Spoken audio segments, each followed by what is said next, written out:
ఇంతలోనే కనబడే అంతలోనే మాయమై అల్పమైన దానికారాటం త్రాసు మీద ధూళి వంటి ఎత్తలేని నీటి వంటి స్వల్పమైన దానికా పోరాటం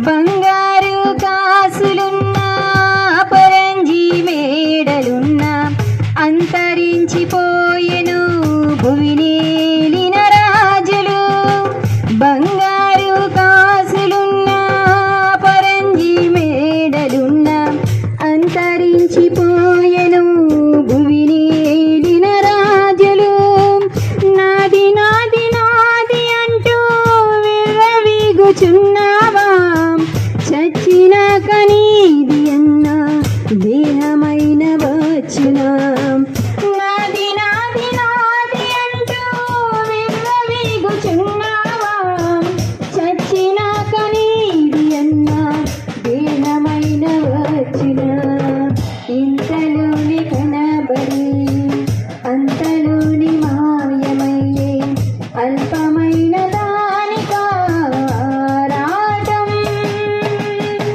త్రాసు మీద ధూళి వంటి ఎత్తలేని నీటి వంటి స్వల్పమైన దానికా పోరాటం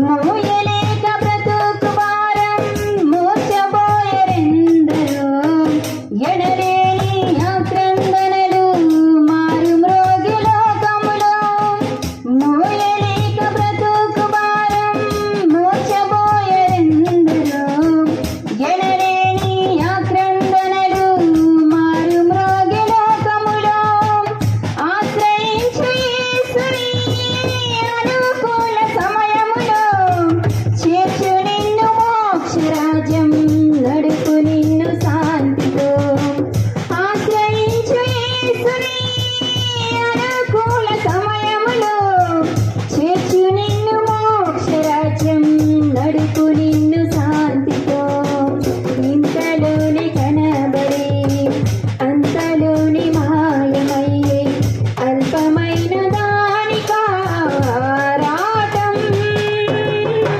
త్రాసు మీద ధూళి వంటి ఎత్తలేని నీటి వంటి స్వల్పమైన దానికా పోరాటం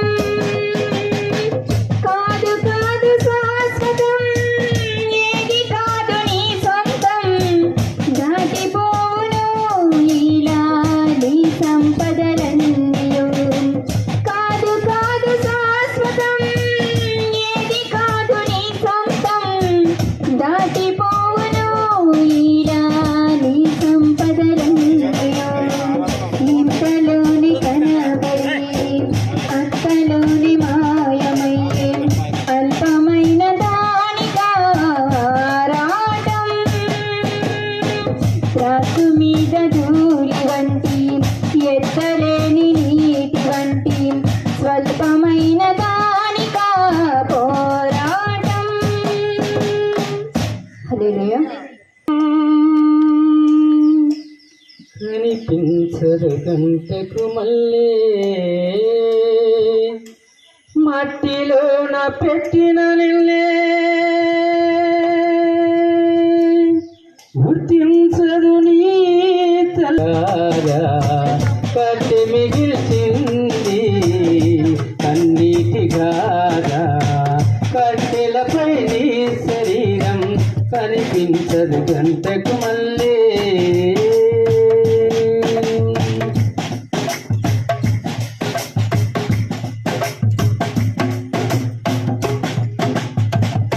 దేవాది దేవుడే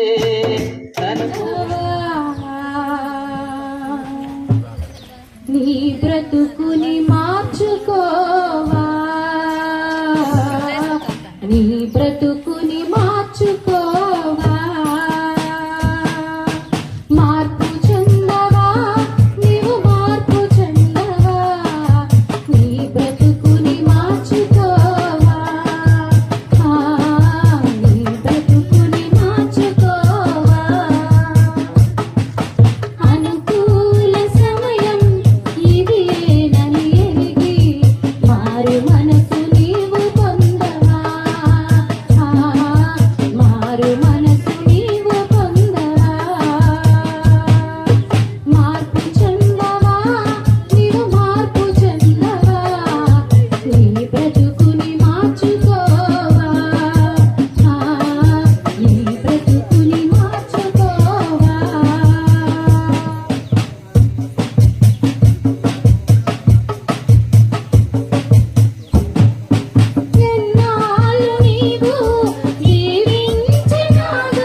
ఇదిగో దేవా నాయన మన్నది మరలా మట్టిలోకి చేరినది దేవాన్ని దయచేసి నా ఆత్మని ఎదుగు చేరి ఉన్నదని నమ్ముచున్నాం.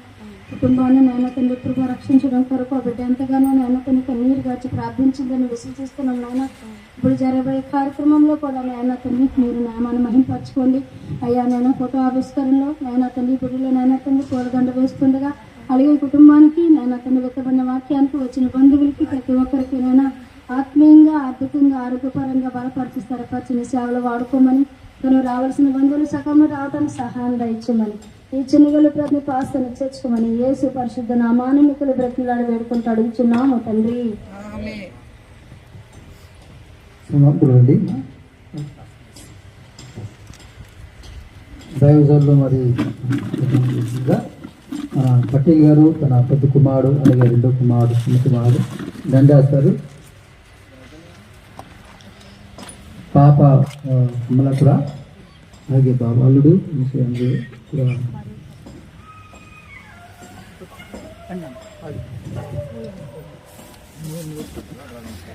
ఫోటో కింద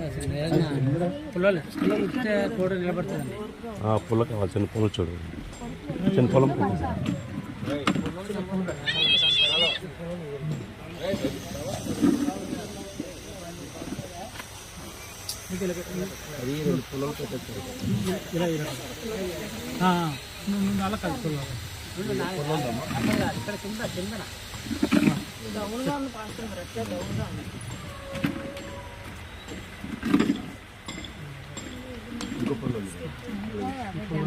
సీట్ కదా, సీట్ మూలాన్ని ఫ్లేవర్డ్ మూలాన్ని బెండ్ అయిపోద్దండి. మామూలు ఫోటో పెట్టేసి అలా ఉంచండి, అలా ఉంచండి. లేకపోతే వెనకాల ఆ కుర్చీ కట్టియండి కాడు. కూర్చోండి బ్రదర్ మీరందరూ. ఆ కుర్చీ దగ్గరికి వెళ్ళి బాబు, కుర్చీ దగ్గరికి వెళ్ళి. సమయమందు కీర్తన గ్రంథం నుంచి 90వ అధ్యాయము 1 నుంచి 10.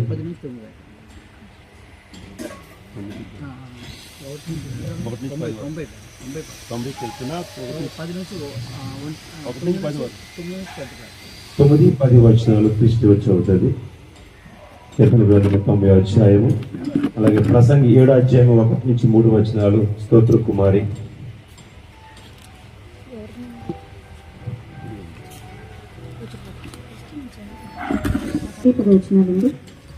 నీ ఉగ్రతను భరించుచునే మా దినములన్నీ గడిపితిమి. నిట్టూర్పులు విడిచినట్టు మా జీవిత కాలము జరుపుకొందుము. మా ఆయుష్కాలము 70 సంవత్సరములు, అధిక బలము ఉన్న ఎడల 80 సంవత్సరములు. అయినను వాటి వైభవము ఆయాసమే, దుఃఖమే. అది త్వరగా గతించును, మేము ఎగిరిపోవదుము.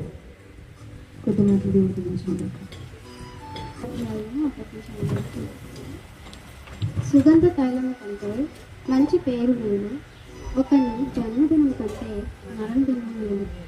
విందు జరుగుతున్న ఇంటికి పోవట కంటే ప్రలాపించి వారి ఇంటికి పోవటం ఉంది. వ్యాధి అనగా మరణము అందరికీ వచ్చింది కనుక బ్రతుకు వారు దానిని మనస్సును పెట్టుకున్నారు. నవ్వుకుంటే దుఃఖపడట లేదు. వ్యాధి అనగా భిన్నమైన భిన్నమైన ముఖము హృదయమును బలపరుచును.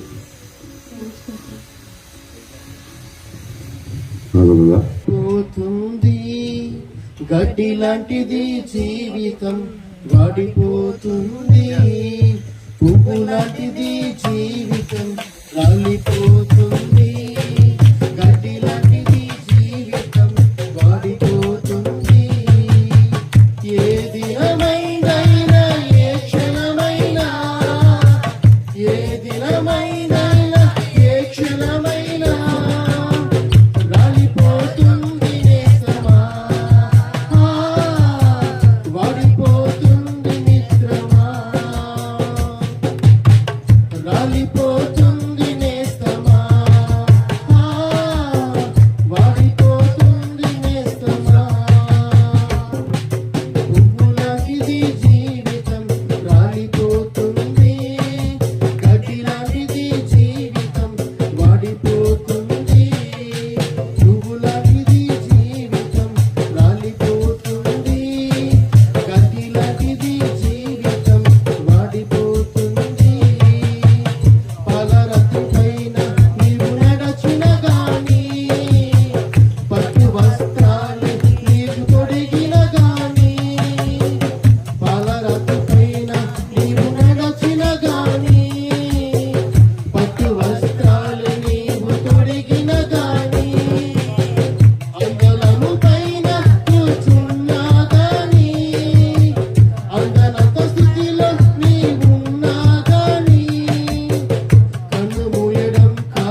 గాని డబ్బుతో కాలాన్ని గడిపిన గాని జ్ఞానమున్నదని నీవు బ్రతికిన గాని డబ్బుతో కాలాన్ని గడిపిన గాని జ్ఞానము నిన్ను తప్పించదు తెలుసా డబ్బు నిన్ను రక్షించదు తెలుసా మరణము రాకముందే అది నిన్ను చేరకముందే మరణము రాకముందే అది నిన్ను చేరకముందే పాపాలు విడునేస్తమా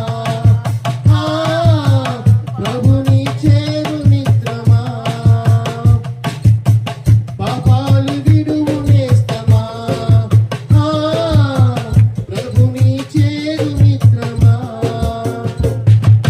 పువ్వులాంటిది జీవితం రాలిపోతుంది గడ్డిలాంటిది జీవితం వాడిపోతుంది పువ్వులాంటిది జీవితం రాలిపోతుంది గడ్డిలాంటిది జీవితం వాడిపోతుంది ఇలలో నీవు నేను స్థిరము కాదుగా ధరలో మనకేది స్థిరము కాదుగా ఇలలో నీవు నేను స్థిరము కాదుగా ధరలో మనకేది స్థిరము కాదుగా ఎంత సంపాదించిన వ్యర్థము తెలుసా ఏది నీతో రాదని తెలుసు వాడిపోయి రాలక ముందే ఎత్తి పారవేయక ముందే వాడిపోయి రాలక ముందే ఎత్తి పారవేయక ముందే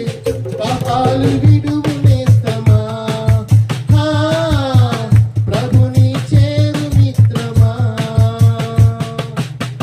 పాపాలు విడునేస్తమా ప్రభుని చేరు మిత్రమా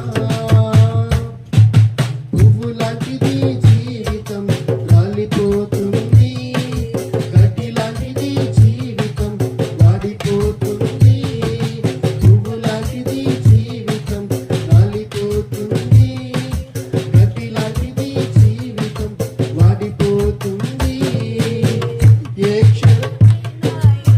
దినమందైనా ఏ క్షణమైనా ఏ దినమైందైనా ఏ క్షణమైనా రాలిపోతుంది నేస్తమా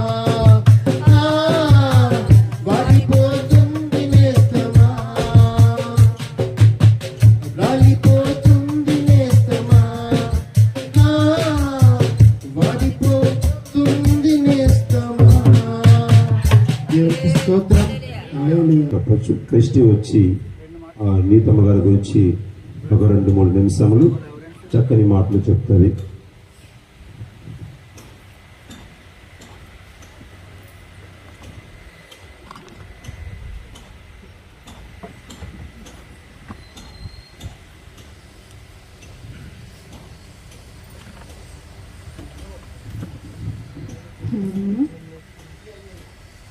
మరి సమయం వచ్చిన దేవునికి వందనాలు. మరి అలాగే అయ్యగారికి శైలజ పాస్టర్ గారికి మరి మా దేవుడికి కూడా వందనాలు చెల్లించుకుంటున్నాం.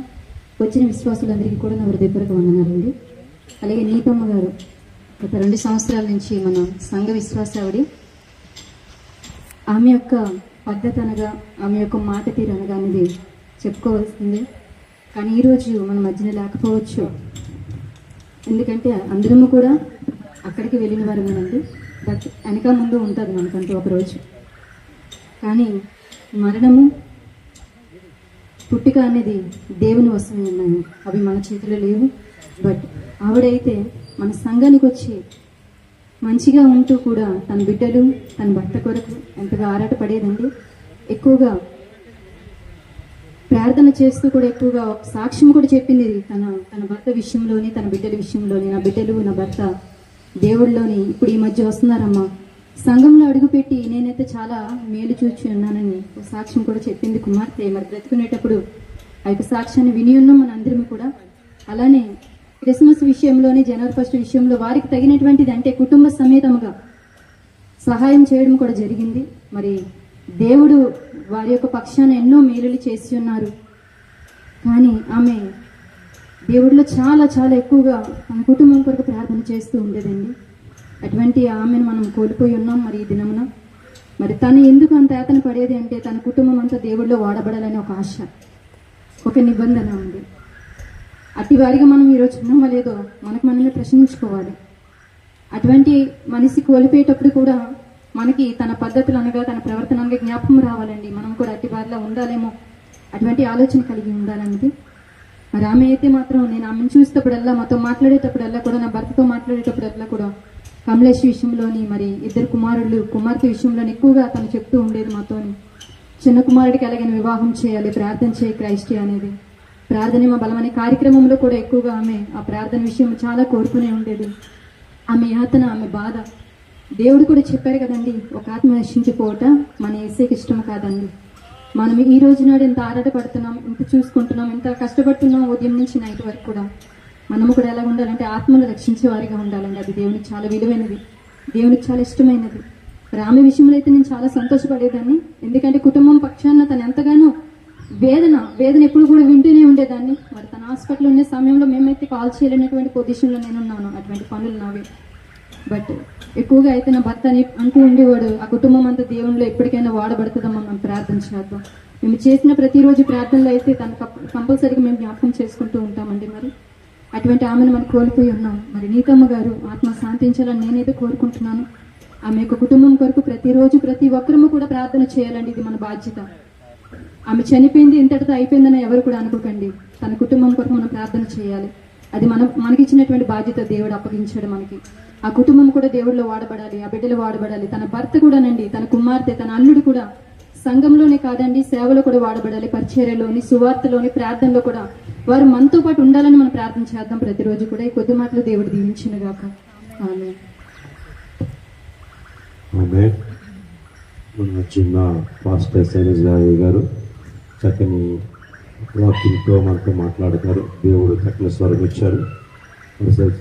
పరిచర్యలో పాస్టర్ గారితో నేను పక్కన కూర్చోవడం రెండోసారి. హల్లెలూయా. ఇంకా ఈ సమయం మందు ఇంకా చక్కని మాటలు మాట్లాడతారు. జాగ్రత్తగా వినండి.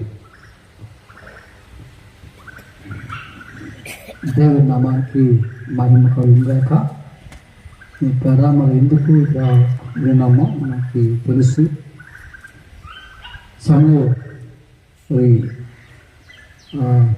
నీతు గారు ఆయన ఆమె ప్రభునందు నిద్రించడం ఒక విధంగా పిల్లరా మరి కుటుంబానికి ఒక పెద్ద దిక్కు కోల్పోయినట్టుగా మరి కుటుంబానికి ఆమె హెడ్. మరి ఈ వార్త తెలియగానే చాలామంది తెలిసిన వ్యక్తులు కానీ దైవజనులు కానీ మేము నిజంగా మా ఇంట్లో ఒక వ్యక్తిని కోల్పోయినట్టుగా మేము భావించాం. అంటే అందరితో కూడా ఆమె అంత మంచిగా ఉన్నది.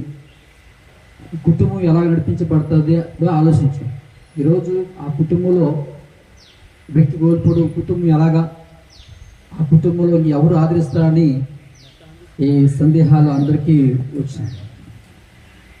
నిజంగా నీతు గారు పిల్లారా సిస్టర్ గారు తన అప్పటికి ఇంకా పెద్ద బాబు చిన్న బాబు పుట్టారు. అప్పుడు సిస్టర్ గారు నాకు తెలిసిన మాట చాలా సంవత్సరాలు బట్టి. అలాగే తన అన్నయ్య గారు వరాల గారు కూడా ఉన్నారు.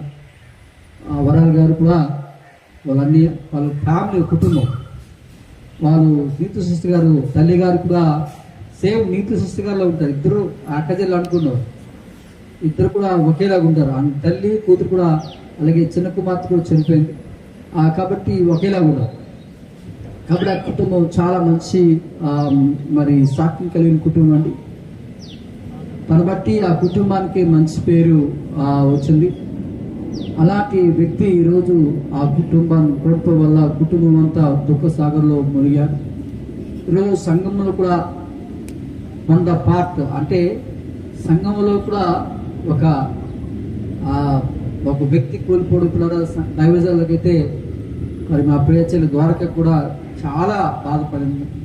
అయ్యో ఇంత మంచి ఆ వ్యక్తిని కోల్పోయామనుకుని సంఘమంతా, కుటుంబమే కాదు సంఘమంతా దుఃఖ సాగర్లో మునిగారు. ఎంతో ప్రయత్నం చేశారు. ప్రార్థన చేసి తను బ్రతకాలని మరి దేవుని చిత్తం, దేవుని యొక్క ప్రణాళిక మనం అడగలేము. దేవుని చిత్తాన్ని ఎట్లా ఉంటుందో మనకి అర్థం కాదు. తర్వాత అన్నీ అర్థమవుతుంది. కాబట్టి పిల్లరా ఏదైనా సరే మరి ఆమె ఒక విషయాన్ని నేను చెప్పాలనుకుంటున్నాను పిల్లరా. మొదటిగా మరి ఈరోజు నేను దైవజనులు నెహెమీ గారు దేవుని వాక్యం చెప్తున్నప్పుడు నేను కూడా వినాలి. ఆదరణ కలిగిన మాట ఎంతో బాగా చెప్తామని విన్నా. కానీ దైవజనులు పిల్లరా నన్ను ప్రేమించి అవకాశం ఇచ్చారు. దైవజనులకు మొదటిసారిగా నా వందనాలు. నా ప్రియ చెల్లి ద్వారా కూడా ప్రత్యేకంగా ఉన్నారు. గమనించండి, దేవునికి వాక్యం 3 నిమిషాలు దేవుని వాక్యం పిల్లరా, ఆదరణకరమైన వాక్యం మనం చూద్దాం పిల్లరా. మరి దేవునికి వాక్యించి మరి ప్రసంగి గ్రంథాన్ని మొదటిగా మనం చూద్దాం. ప్రసంగి గ్రంథాల్లో కొన్ని మాటలు ద్వారా మనము సోలో ఈ యొక్క ఆదరణ కొడుగులో కొన్ని మాటలు మనం తీసుకుందాం. ప్రసంగి 7వ అధ్యాయం నుంచి చెల్లి చదివింది మరోసారి చదివి పెట్టాలి. సుగంధ తైలం కంటే మంచి పేరు మేలు, ఒకని జన్మదినము కంటే మరణదినమే మేలు. చాలు. దేవునికి వాక్యించి పిల్లరా 2 మాటలు మనం తీసుకుందాం. కాబట్టి మంచి ఒకని, కాబట్టి ఒకసారి చదువుతుంది చాలు. కాబట్టి ఇక్కడ మంచి పేరు, ఇక్కడ ముఖ్యంగా మంచి పేరు ఈ భూమి మీద బతుకున్నప్పుడు పిల్లరా మంచి పేరు సంపాదించుకోవాలి. ప్రభువు నేర్పించింది మనకు అదే. ఈ లోకంలో పిల్లరా మరి సాక్షిగా యోహాను సువార్తలో యోహాను సువార్తలు అంటాడు సాక్ష్యం, ఒక క్రైస్తవుని యొక్క సాక్ష్యం పిల్లరా కుటుంబంలో సాక్ష్యం కలిగి ఉండాలి, సంఘంలో సాక్ష్యం కలిగి ఉండాలి, సమాజంలో సాక్ష్యం కలిగి ఉండాలి. కేవలం సంఘంలో కాకుండా ఇంట్లో కూడా మంచి. కొంతమంది ఇంట్లో చర్చిలో బాగానే ఉంటారు భక్తిపరులాగా, చాలా నటిస్తారు. ఇంట్లో అందరికీ బాగా మంచిగా ఉంటారు, కానీ ఇంట్లో మాత్రం బాగో, ఇంట్లో మాత్రం అందరికి నరకమే.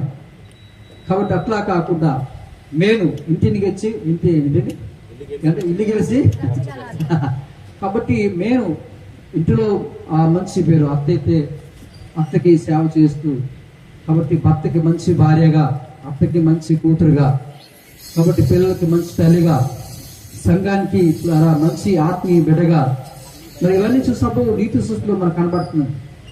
ఆమె కుటుంబంలో మంచి వ్యక్తిగా, సంఘంలో మంచి వ్యక్తిగా, సమాజంలో మంచి వ్యక్తిగా మంచి పేరు ఆమె సంపాదించుకుంది. అట్లాగా క్రైస్తవునికి మంచి పేరు ఉండాలి. కాబట్టి ఆ మంచి పేరు అనేది యేసుక్రీస్తు ప్రభువారు ద్వారా యోహాను సువార్త 19వ అధ్యాయంలో టైమ్స్ రావాలి. కాబట్టి యోహాను సువార్త 19వ అధ్యాయంలో ఏమిటంటే పిలాతు యేసుక్రీస్తు గురించి ఒక మాట అన్నాడు. పిలాతు ఒక జడ్జి ఏం చెప్తానంటే, పిలాతు ఏమంటాడంటే ఈ మనసునందు నాకు ఏ దోషము కనిపించలేదు అంటాడు. అంటే ఇక్కడ ఒక మాటని పిలాతు ఒక జడ్జి ఒక మాట అంటే మనిషి అని పోల్చారు. కాబట్టి మనిషి అతనురా, మనిషి అంటే అలాగ ఉండాలంటారు. అంటే మనిషికి జంతువులకి తేడా ఉండాలి. అసలు యేసుక్రీస్తు లోకానికి ఎలా వచ్చాడంటే మనిషిగా లోకానికి వచ్చాడు. అసలు ఎందుకు మనిషిగా వచ్చాడంటే మనుషులుగా మార్చడానికి యేసుక్రీస్తు లోకంకి వచ్చాడు. అదేండి మనుషులుగా మార్చడానికి మనిషిగా లోకంకి వచ్చాడు యేసు ప్రభు. అంటే మీరు గమనించండి, మనుషులు కారా? ఎవరి మనుషులు కారా? మరి యేసుక్రీస్తు లోకానికి దేవుని వాక్యం అంటే ఆయన మనిషి కుమారుడిగా లోకానికి వచ్చాడు. అంటే ఎందుకు మనిషిగా వచ్చాడంటే మనుషులుగా మార్చడానికి యేసుక్రీస్తుకి వచ్చాడంట. అంటే మనుషులు ఈ రోజుల్లో పిల్లారా మనుషులు లేవు, మనుషులుగా కనబడతారు. కానీ మనం చూస్తే పిల్లారా ఒక సండే స్కూల్ పిల్లలు ఒక కదరపోలో ఒక బోరింగ్ కొడుతుంటే బ్రాందీ బాటిల్ వస్తుందంట. ఒక బోరింగ్ కొడుతుంటే కైనీ ప్యాకెట్ బయటకు వస్తుందంట. ఒక బోర్ కొట్టినప్పుడు పిల్లారా ఇంకా చాలా చెడు వస్తుందంట. దేవుని యొక్క వాక్యం అంటే మానవ జీవం అంట చెడిపోయిందంట. అసలు ఇక శరీర రోగముల కంటే ఉదయం అనేది చాలా భయంకర రోగం అండి. ఈ యొక్క శరీర రోగం తగ్గిపోదు, కానీ హృదయ రోగం ఎవరు తగ్గించలేరు. ఆ హృదయాన్ని, ఆ రోగాన్ని తగ్గించేవారు అంటే ప్రభు అయినా యేసుక్రీస్తు రక్తం మాత్రమే అవి శుద్ధీకరిస్తారు, స్వస్థపరుస్తారు. ఈరోజు మానవ హృదయాలు ఎంత భయంకరంగా చెప్పిందంటే, పైకి ఎంత బాగా నటిస్తారో, ఎంత మంచి వ్యక్తులుగా నటిస్తారు. ఈరోజు చాలా మంది మోసపోతున్నారు. ఈరోజు పెళ్ళిళ్ళు కావచ్చు, పెళ్ళిలో మోసపోతున్నారు. వాళ్ళు బాగా కనిపించండి, మొదటిగా ఎంతో బాగా కనిపించండి, ఈరోజు ఆయన ఎంత దుర్మార్గం అర్థమైందండి. ఎంత బాగా నిజంగా సినిమాట్లు కూడా నటించేస్తున్నారు. సినిమాలు కాదు, నిజంగా నటించేస్తున్నారు ఎంతో మంచి వ్యక్తులుగా. ప్రభు అంటే దేవుడి వరకు నచ్చని ఏంటంటే నటనా జీవితం దేవుడికి మాత్రం ఇష్టం ఉండదు. నీ జీవితం అనేది మాట అలా ఉండాలి, నీ యొక్క ప్రవర్తన అలాగే ఉండాలి. దేవుడు కోరుకుంది ద్వారా నీ ప్రవర్తన, నీ భక్తి, నీ విశ్వాసాన్ని కోరుకుంటున్నాడు. నిజంగా ఈరోజు దేవుని యొక్క సేవకులు ద్వారా అలాంటి వ్యక్తిని కోల్పోయారని ఈరోజు సంఘంగా, కుటుంబంగా ద్వారా బాధపడుతున్నారు. కాబట్టి లోపల ద్వారా దేవుడు కోరుకుంటే నీవు మంచిగా జీవించాలి. దేవుని యొక్క వాక్యంలో మరొక గ్రంథంలో ద్వారా మీకా గ్రంథంలో మనం చూస్తే లాస్ట్ చివరి అధ్యాయంలో అసలు దేవుడు ఏమడుగుతున్నాడు, నేను వాక్యం చూపించిన సమయం అవుతుంది కదా. కాబట్టి ఏమడుగుతున్నాడు దేవుడు, అసలు ఏమి నేను చూడంటే మంచిగా జీవించాలి, యథార్థంగా జీవించాలి. ఇదే కదా దేవుడు నుంచి కోరుతున్నా. ఏం కోరుకున్నాడు దేవుడు? చాలా మంది దేవుడా ఏంటి ఇవ్వాలి ప్రభు, ఆ మీక భక్తుడు అంటాడు, ప్రభు ఏమి ఇవ్వాలి నీకు, ఏమిస్తే నేను నీకు మంచి వ్యక్తిగా కనబడతానంటే దేవుడు అంటాడు, నాకేమీ అవసరం లేదయ్యా, ప్రపంచమే నాది, నాకేమి ఇవ్వగలవు? ఏమండి, ఏమి ఇవ్వగలవు దేవునికి? ఏమి ఇవ్వగలను యేసయ్యా, నా మనసు ఇవ్వగలను. ఇంకంటే మనసు తప్ప ఇంకేమి ఇవ్వదు దేవునికి. నీ హృదయమే దేవునికి ఇవ్వగలను తప్ప నీకేమి దేవునికి ఇవ్వలేవు. కాబట్టి దేవుడు కోరుకుంటున్నారంటే ఈ లోకంలో మంచిగా జీవించాలి. ఆ మంచిగా జీవిస్తే మొదటిగా నీ తల్లిదండ్రులకి మంచి పేరు వస్తుంది, సంఘ కాపరికి మంచి పేరు వస్తుంది, తర్వాత దేవునికి మంచి పేరు వస్తుంది. దేవుని మహిమ కలుగుగాక.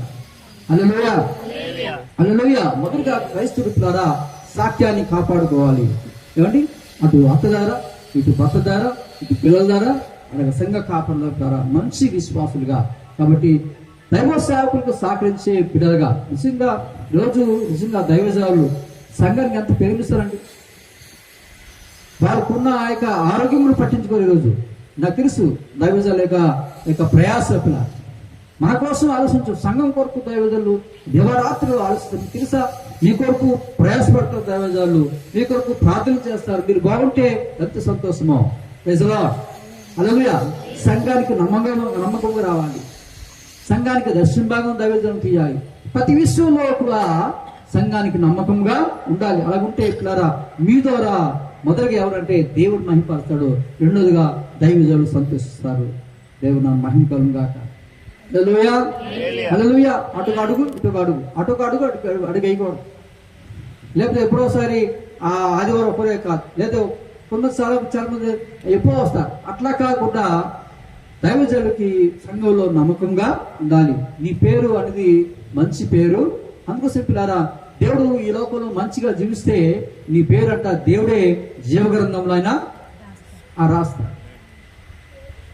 మంచి యొక్క ఇప్పుడైతే లేదు కానీ మంచి ఆ పాతకాలంలో జీవగ్రంథంలో నీ పేరుందా, నా పేరుందా అని పాట. కాబట్టి మన పేరు ఎక్కడ ఉండాలి? రేషన్ కార్డులో కాదు. ఎక్కడ ఉండాలి మన పేరు? రిజిస్టర్లో కాదు. ఎక్కడ ఉండాలి? జీవగ్రంథంలో ఉండాలి. జీవగ్రంథంలో అంటే నీ సాక్ష్యం ఎలా ఉండాలి? దేవుని దృష్టికి అంగీకారంగా ఉండాలి. దేవుని మహిమ కలుగుగాక. హల్లెలూయా. అలాగే రెండో భాగం చూసుకున్న ఒకరి జన్మదినం కంటే మరణదినం అని మాట. అంటే ఇదో కూడా జన్మదినం ఎంతో సంతోషంగా జరుపుకుంటారు, కానీ మరణదినాన్ని చాలా విచారంగా దుఃఖాకారంగా జరుపుకుంటారు. అసలు వాటికి కాస్త రివర్స్ తిప్పాలి. జన్మదినాన్ని చాలా దుఃఖకరంగా జరుపుకోవాలంట, ఏడుస్తూ జన్మదినాన్ని చాలా దుఃఖంతో గడపాలంట. మరణదినం సంతోషంగా గడపాలి. ఎందుకంటే ఎందుకు గడపాలంటే అదే క్రీస్తునందు మృతులు ధన్యులు. ఆ మరణం గొప్పది. ఏ మరణం గొప్పదంటే క్రీస్తునందు. ఆ మరణం గురించి పిల్లరా ఈరోజు నీతి సృష్టి గారు ఆమె ప్రభుత్వం నిర్ధారించారు. ఆమెకు చింతించే అవసరం లేదు, ఆమె కోసం దిక్కించే అవసరం లేదు పిల్లరా. ఎందుకంటే ఆమె రక్షణ పొందింది, ఆమె పిల్లరా మారుమోసు పొందింది. ఆమె హ్యాపీగా దేవునితోని దేవుని యొక్క రాజ్యంలో దేవునితో ఉండే భాగ్యాన్ని ప్రభు ఆమెకి ఆత్మశాంతి ఇవ్వండి ప్రభు అని ప్రార్థన కూడా చేయవసరం లేదు. ఎవరికి ఆత్మశాంతి కావాలంటే రక్షణ లేని వారికి ఆత్మశాంతి కావాలి. హల్లెలూయా, ప్రైజ్ ది లార్డ్. కాబట్టి పిల్లలు గమనించండి, అందుకోసం ఈ లోకంలో ఒక పాట ఉంది. పెరుగుతుంది వయసని అనుకున్నావు, తరుగుతుంది ఆయసు తెలియకున్నదా. పెరుగుతుంది వయసని అనుకున్నావు, తరుగుతుంది ఆయసు తెలియకున్నదా. ఏంటి చాలా మంది అంటే వయసు పెరుగుతుందా పెరుగుతుందా? అమ్మా అందరూ ఉన్నారు, పొద్దున సార్ మనసు ఇద్దాం వాక్యాన్ని చెప్పండి. వయసు పెరుగుతుందా తరుగుతుందా? కొంతమంది వయసు పెరుగుతుంది, ఇంకా ఇంకా రంగులు మంచిగా బాగుండడం మంచిదే, ఇంకా యవనస్తులా తయారవుతుందా? మంచిదే, బాగుండడం మంచిదే. కానీ మన వయసు అంటే తరుగుతుంది పిల్లరా. కాబట్టి ఒక విషయాన్ని గమనించండి పిల్లరా, అసలు జన్మదినానికి మానదినం ఏంటంటే ఈ లోకంలో పెళ్లి కావచ్చు, జన్మదినాలు కాబట్టి చూడు ఎంత సంతోషంగా జరుపుకుంటారు పిల్లలు, ఎంతో సంతోషంగా జరుపుకుంటారు. కానీ మరణం అనగానే చాలా దుఃఖకరంగా. ఒక విషయం గమనించండి పిల్లరా, ఒక బాబు పాప పుడితే ఏమండి వాడు లోకానికి వస్తాడు, వాడు ఏడుస్తాడు. అంతవరకు తల్లి గర్భంలో ఉన్నప్పుడు వాడు తల్లి గర్భంలో ఉంటాడు, ఎప్పుడు సరి జన్మించగానే వాడు ఏడుస్తాడు. ఆ ఏడుపులో 2 రకాలు. ఒకటి అంతవరకు చీకటిలో ఉంటాడు, వాడు జన్మించగానే వెలికాల కూడా ఏడుస్తాడు. రెండోది ఏమనంటాడు, ప్రభువా ఈ పాపలను పంపించావు ప్రభువా, ఏముంది నా లోకంలో, ఏముంది లోకంలో? అబద్ధాలు, మోసాలు, ఏమండి మనుషులు మాయ చేయడం. కాబట్టి గమనించారా, ఇదే కదా లోకం ఉంది. కాబట్టి అందుకోసమే పిల్లరా మరణం అంటే ఏం చేయాలంటే, మరణం ఎక్కడ నడిపిస్తుందండి? హలో, మరణం ఏమన్నా అంటే మరణం ఎంత మంచిదంటే ప్రభుత్వం ఉండే భాగ్యాన్ని కల్పిస్తుంది. ప్రభుత్వం ఉండే భాగ్యాన్ని మరణం అనుకున్నాం. అందుకోసమే 3 భాగాలు బైబిల్ చదివించగా 3 భాగాలు చూపిస్తాను మీకు. భాగాలు మీరు తీయదు, బైబిల్ తీయదు, టక్ చెప్తాను. చూడండి, 3 భాగాల్లో 3 రకాలు ఉన్నాయి. అపోస్తలుడు పౌలు అంటాడు, బ్రతుకుట క్రీస్తే, సావైతే లాభమే అంటాడు. ఓకే, లాభం అన్నాడు. తర్వాత మృతులు ధన్యులు అన్నాడు.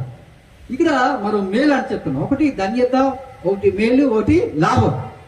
అంటే ఏటి లాభం, ఏటి ధన్యత అండి?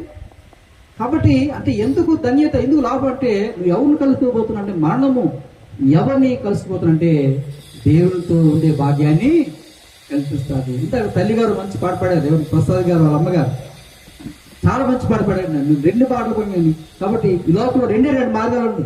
ఒకటి నరకానికి, ఒకటికి స్వర్గానికి. స్వర్గానికి ఎవరు తీసుకెళ్ళగలరు? లోకంలోకి యేసుక్రీస్తు నమ్ముకుంటేనే స్వర్గానికి వెళ్ళగలరు. దేవుని యొక్క వాక్యంలో బైబిల్లో యేసు నేనే మార్గాన్ని, నేనే సత్యాన్ని, నేనే జీవాన్ని, నా ద్వారా తప్ప ఏమిటి ఎవరి ద్వారా దేవునికి రాజ్యానికి వెళ్ళే అవకాశమే లేదు. కాబట్టి పిల్లలు గమనించండి, మరి యేసుక్రీస్తు ద్వారా మనం దేవునికి రాజ్యానికి వెళ్ళగలం. కాబట్టి మరణం ఎంత మంచిదంటే మరణము దేవుని ద్వారా దేవుడితో ఉండే భాగ్యాన్ని. అందులో క్రైస్తవుల ద్వారా మరణం అంటే ఏ భయమే లేదు. అంత అపోస్తలుడు పౌలు ఆయన గ్రహించే బ్రతుకుట క్రీస్తే, సావైతే ప్రతిదినం దేవుని చూసి చనిపోయినా సరే ఎవరితో అంటే ఇక్కడ కళ్ళు మూస్తే ఎక్కడ ఉంటాం మనం? ఏమంటే చెప్పండి, ఎక్కడ ఉంటాం మనం? క్రైస్తవులు ప్రభునందు ఉండేవారు ఇక్కడ చనిపోయినట్లే ఇక్కడ కళ్ళు మూసిన ఎవరితో ఉంటారంటే దేవునితో, ఆ యొక్క ఉన్నత రాజ్యం, పరలోక రాజ్యంతో ప్రభుతో ఉండే భాగ్యాన్ని మరణం అంటే అంత మంచిదండి. క్రైస్తవుడికి మరణం అంత మంచిది. కాబట్టి అందుకోసం పిల్లలు లోకం శాశ్వతం కాదు. దైవ సేవకులు అందుకోసమే రక్షణ పొందమ్మా. ఎంతకాలం లోకం చూస్తారు? ఈ లోకం శాశ్వతం కాదు, ఏదో రోజున చనిపోతావు. అన్ని వస్తువులకి, ప్రతి వస్తువుకు గ్యారంటీ లేదు, కానీ ప్రాణానికి ఎటువంటి గ్యారంటీ లేదు. కాబట్టి మరణం ఎప్పుడు ఎవరికి సంభవిస్తుందో తెలియదు. ఈ రోజు ద్వారా ఒకప్పటి మరణము ఆయుష్ అయిన తర్వాత మరణించేవాడు. ఇప్పుడు మరణానికి ఎటువంటి తారతమ్యం, చిన్నపిల్లలు, పెద్ద అందరూ చనిపోతున్నారు. కాబట్టి గమనించండి పిల్లారా. కాబట్టి ఈ లోకం శాశ్వతం కాదు, కాబట్టి దేవుని యొక్క రాజ్యం శాశ్వతం పిల్లారా. అందుకోసం క్రైస్తవులు పిల్లారా, మరణం అంటే భయము, భయపడండి. అంటే మరణం తర్వాత ఎవరితో కలిసిపోతారండి? దేవునితో ఉండే భాగ్యాన్ని కల్పిస్తుంది. దేవుని మహిమ కలుగును గాక. హల్లెలూయా, హల్లెలూయా, హల్లెలూయా, హల్లెలూయా, హల్లెలూయా. అందుకోసం పిల్లారా, లోకంలో మరి మనము దేవుని యొక్క సువార్తని, ఎందుకంటే అనేక మంది రక్షణ లేకుండా ఏం చేస్తారంటే నిత్య నరకానికి వెళ్ళిపోతున్నారు. రక్షణ పొందిన మనము పిల్లారా, దేవుడు నిజంగా యేసుక్రీస్తు లోకానికి వచ్చారంటే ఆయన లోకానికి వచ్చిన కాలం నుంచి పిల్లారా, ఆయన 12 ఏళ్ల నుంచి దేవుని సువార్త, రాజసువార్తను ప్రారంభించారు. కాబట్టి దేవుని యొక్క ఉద్దేశం అంటే లూకా సువార్త 19వ అధ్యాయం పిల్లారా 10వ వచనం అంటే నశించిన దాన్ని దైవ కుమారులకు వచ్చాను పిల్లారా. ఆయన లోకంలో ఎంతో మంది నశించిపోతున్నారు. ఏ ఒక్కరికి కూడా నరకానికి వెళ్ళకూడదు పిల్లారా. ప్రతి ఒక్కరు కూడా ఆ నిత్యత్వంకి వెళ్ళాలి అని దేవుని యొక్క సువార్త సంఘంగా మనం లోకానికి చెప్పే బాధ్యత సంఘం మీద ఉంది. దేవుని మహిమ కలుగును గాక. హల్లెలూయా, హల్లెలూయా. ఈరోజు 2 మాటతో ప్రభు మనతో మాట్లాడుతున్నారు. ఒకటి, మనం మంచి పేరు సంపాదించుకోవాలి, సాక్ష్యం సంపాదించుకోవాలి. తర్వాత మనకి పిల్లల మరణం అంటే భయము లేదు. దేవుని రాజ్యంలో దేవునితో యుగయుగాలు ఉండే యొక్క గొప్ప రాజ్యాన్ని మనం సంపాదించగలము. దేవుని మహిమ కలుగును. హల్లెలూయా, హల్లెలూయా. మరి మరొకగా నా మాటలు ముగించండి. కాబట్టి మరి మీతూ సిస్టర్ గారు తనకు చెప్పినా తక్కువే. మరి అలాంటి ఆమెని మరి కుటుంబం కోల్పోవడంగా కుటుంబంతో సాగలో మునిగారు. ఆ కుటుంబం కొరకు, ఓదార్పు కొరకు మనం మరి సంఘంగా మీరు ప్రార్థన చేయవలసిందిగా దేవుని సేవకంగా నేను కోరుతున్నాను. ఎందుకంటే మా సంఘం వారు కూడా ప్రార్థన చేస్తున్నారు. అలాగే మీ సంఘం ద్వారా ఆమె ఎప్పుడైతే ఆమెకి ఆ యొక్క ఈ బలహీనత వచ్చిందో ఆ రోజు ప్రార్థించి విన్నాను. అలాగే మీరు దైవ సేవకులు చాలా మంచి ప్రేమించే వ్యక్తి అండి. అలాగే మా ప్రియ చెల్లి ద్వారక కూడా చాలా మంచి వ్యక్తి. ఎందుకంటే ఆ కుటుంబం కొరకు, ఆ బిడ్డ కొరకు ఎంతో ప్రార్థన చేశారు. అంతేకాదు ప్రయాసపడి పడ్డారు. కాబట్టి అలాంటి దైవజనులు ఈ సంఘంలో ఉండడం ఎంతో ఆశ్చర్యకరమైనవి. కాబట్టి ప్రతి ఒక్కరు కూడాను దైవజనులతో సహకరించండి. అంతేకాదు ఆ కుటుంబం కొరకు ప్రార్థన చేద్దాం. ఆ కుటుంబం దేవుడు దయపరిచేలాగా ఆ కుటుంబం అంతా రక్షణలోకి రావాలని మనం ప్రార్థన చేయాలి. హల్లెలూయా, హల్లెలూయా. కాబట్టి పటేల్ గారు, అయ్యా మీకు చెప్పింది ఒకటే, దేవుడు సేవకంగా మీరు కూడా ప్రతి ఆదివారం మందిరం రండి. కాబట్టి దేవుడు వాక్యం ద్వారా మీరు ధైర్యపరుస్తారు. ఎవరు ధైర్యపరచలేరు. లోకస్తులు చాలా మంది ధైర్యపరిచిన మంది ఇస్తారు. దైవ సేవకులు వాక్యాన్ని చెప్తారు. కాబట్టి ఇప్పుడు మీ భార్య నడిచే మార్గంలో మీరు నడవాలి. చాలా చక్కగా మీకోసం ప్రార్థన చేస్తుంది. నా భర్త రక్షణ పొందాలి, నా 3 కుమారుడు రక్షణ పొందాలి, నా కూతురు కూడా చక్కగా దేవుడు ఉండాలని ఆమె ఎంతగానో ప్రార్థన చేసింది. ఆ ప్రార్థన మీరు ఫలించినప్పుడే ఆమెకు మనశ్శాంతి ఉంటుంది. కాబట్టి ఆ విషయాన్ని గమనించి మీరందరూ సంఘంతో సహకరించవలసిందిగా దేవుని శాతం కోరుతూ ఈ మాటలు ముగిస్తున్నాను. దైవజుల యొక్క గారికి ప్రత్యేకంగా ఉన్నారు. ఆ పేరు చెల్లికి వారికి ప్రత్యేకంగా ఉన్నారు. ధన్యవాదాలు. సంఘం ఇంకా అభివృద్ధిపరచబడాలని, ఆస్వాదించబడాలని, సేవకులు కలిగించిన 2 కుమారులు కోడళ్ళు బహుబలంగా వాడబడాలని కూడా మనం అందరం ప్రార్థన చేద్దాం. ప్రియమైన వాళ్ళరా, ఈ సమయం ముందు ఒక చిన్న చరణం పాడుకుంటూ మనం ముందుకు వెళ్దాం. ఎన్నాళ్ళు నీవు జీవించినా గాని ఏమున్నది ఈ లోకములో,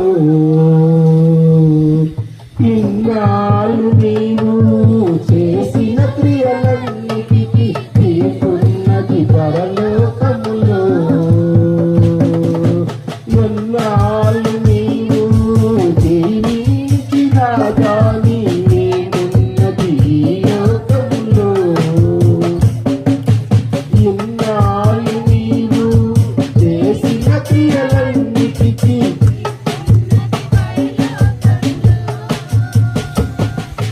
తూర్పు దినమునందున ఆయన ముందర నీవు నిలిచే ధైర్యము నీకుందా.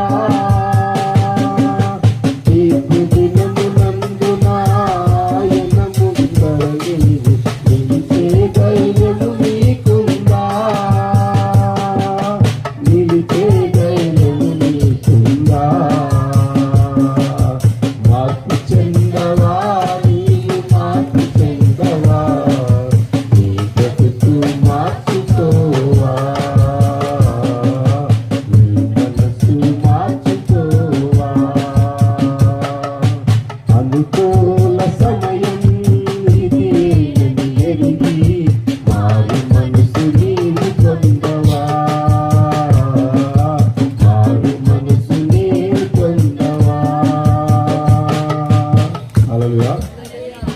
ప్రియమైన వాళ్ళరా, మనము ఎలాగ బ్రతికేమో అన్నది లోకానికి అవసరమైతే అవ్వచ్చు, కానీ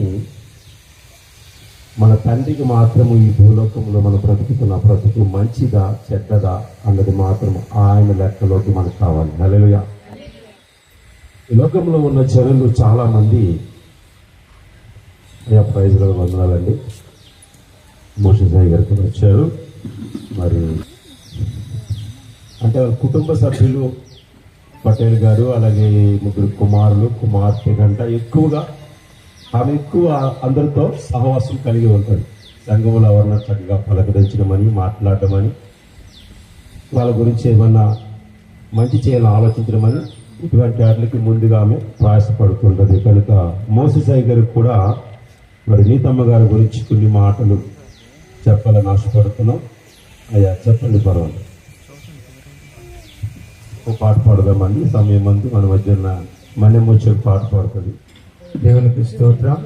మరి నీతమ్మ గారి విషయంలో మరి సంఘానికి ఆత్మీయంగా ఎదుగుతూ అన్ని విషయాల్లో బలపడుతూ ఉన్న మరి సంఘ బిడ్డలు, సంఘ కాపరిని బట్టి కూడా మరొకసారి వాళ్ళకు కూడా వందనాలు చెల్లిస్తున్నాను. మరి మా సహదాసుడు మరి అయ్యగారు, దేవునికి స్తోత్రం, గారు కూడా వందనాలు చెల్లిస్తున్నాను. ప్రియ దేవుని బిడ్డలారా, ఇప్పుడు ఒక పాట విన్నాను నేను. ఆ పాట మీరు విన్నారా? ఏముంది ఆ పాటలో?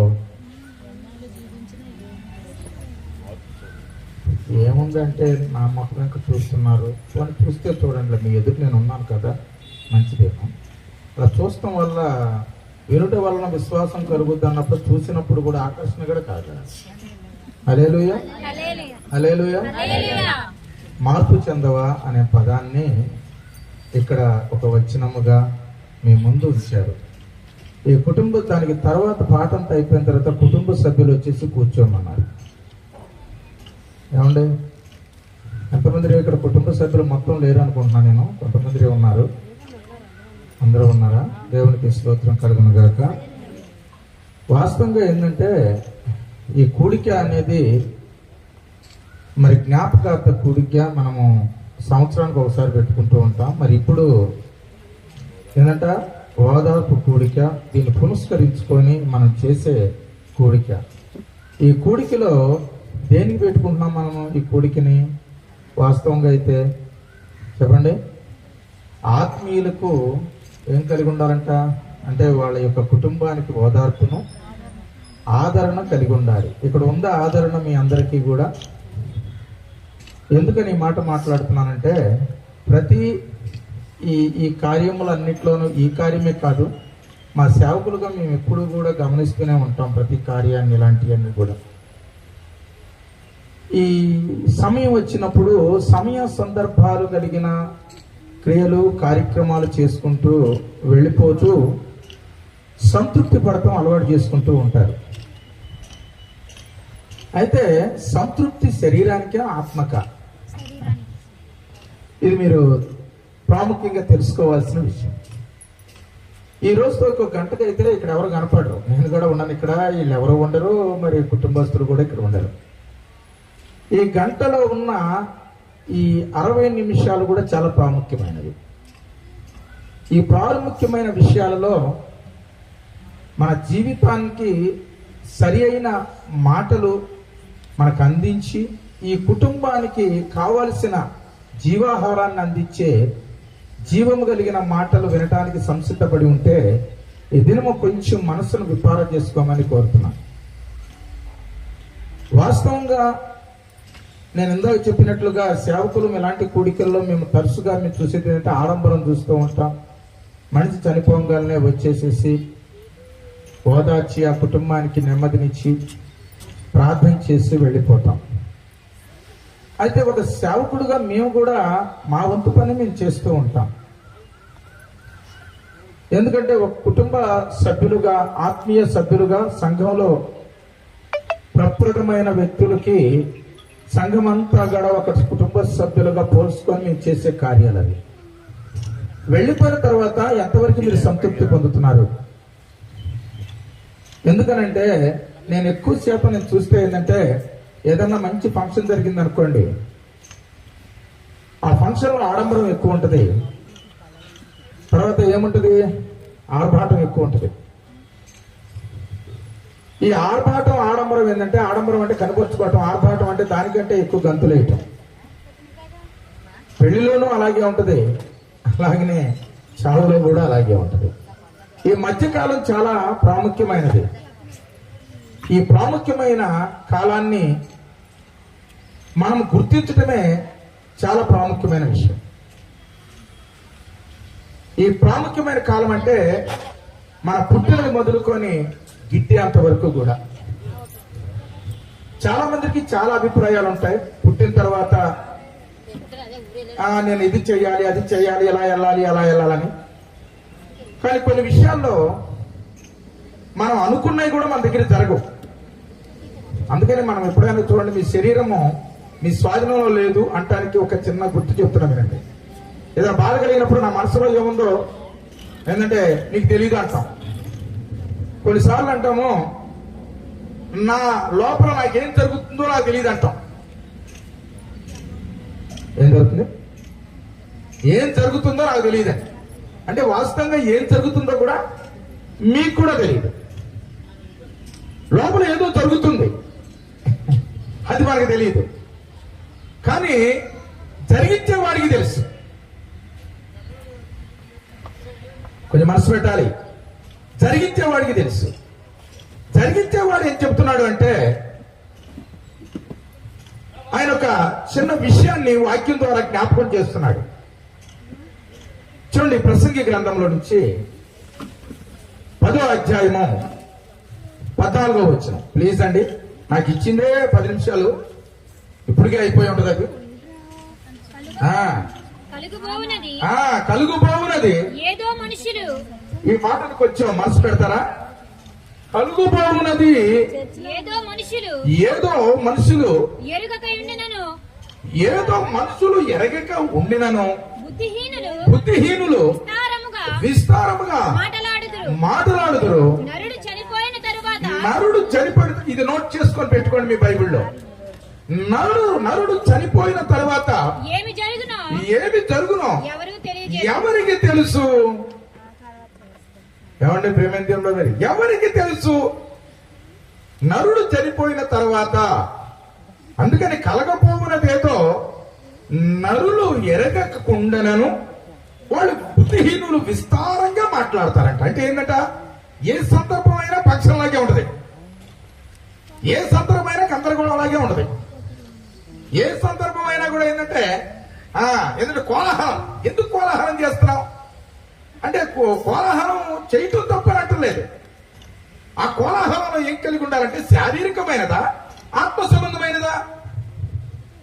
ఆత్మ సంబంధమైన కోలాహలం అనుకోండి, అది ఆంతర్యముతో దేవుణ్ణి స్తుతించేదై ఉంటుంది. శారీరకమైన కోలాహలం అనుకోండి, దానివల్ల ఎవరికి ప్రయోజనం లేదు, అది నీకు తప్ప. నీకు తప్ప అది ఎవరికి పనికిరాదు. అయితే పనికిరాని దానికోసము విస్తారంగా చేస్తున్నామంట, నిజమైన దాన్ని వదిలేస్తున్నామంట. నేను చెప్పలేదండి, నేను ప్రసంగి గారు చెప్తున్నాడు. మీరు ఏమన్నా అడగాలంటే ఆయన్ని అడగాలి. హల్లెలూయా. ఎందుకంటే ఇక్కడ అంటున్నాడు, జరగబోయేది ఏదో మనుషుడికి తెలియదు. నాకు అది తెలుసు, నీకు ఇది తెలుసు, నేను అలా చేద్దాం అనుకున్నా, ఇలా చేద్దామని. వాస్తవంగా మీరు గమనించారో లేదో, మొన్నో మరి దిగినాడు కార్యకర్త ప్రథమ వ్యక్తి రామోజీరావు గారు కన్నుమూత అయ్యారని పేపర్లో చూసాం మేము. ముందుగా నేను సమాధితో పెట్టుకున్నారట. చూసారండి యూట్యూబ్ లో? కొత్తగా అది ఇది గెలుగుతూ ఉంటాడు. ఇవి కూడా చూడరా? అసలైనది చూడడం అన్నమాట. కిందకి పైకి తిప్పుతా ఉంది కదా, అది సంగతి. అంతా తెలియగలవాడు అన్నమాట. ప్రైజ్ రావడాలి ముందుగానే. అయితే అది ఇప్పటి నుంచి వచ్చింది కదండి ముందు సమాధి. యేసు ప్రభు వారి విషయం అక్కడ కూడా మనం చూసింది ఏంటంటే, హరిమత్త యేసేపు కోసం తవ్వుకోబడిన సమాధిలో ప్రభువారిని పెట్టారు ముందుగానే. అయితే ఎందుకు ఇలా చేస్తారంటే వాళ్ళకి తెలియదు, ఏం జరగబోతుందో వాళ్ళకి తెలియదు, ఏమవుతుందో వాళ్ళకి తెలియదు. మరి ఏమవుతుందో ఏం జరగబోయేదో మనకెందుకండి అనుకున్నాం అనుకోండి, అక్కడే మనం డెంకా కొడతాం. మనకు తెలియదు అనుకోండి, ఏం చేస్తాం మనం? నిలబడి అడుగుతాం. ఇక్కడ రావడానికి ఇతను అడిగాం మేము, మరి రావాలి మాకు తెలియదు.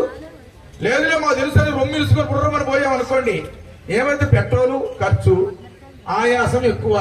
ఇక్కడ రాగానే వీళ్ళిద్దరే మిగులుతారు, మీరు అందరూ ఉంటారు. హల్లెలూయా. ఎందుకంటే అందుకనే పురాతన మార్గములను గురించి విచారించండి, మేలు కలుగు మార్గం ఏదో అందులో అడిగి తెలుసుకోమంటున్నాడు. మీరందరికీ మేలు కలుగు మార్గం తెలీదా?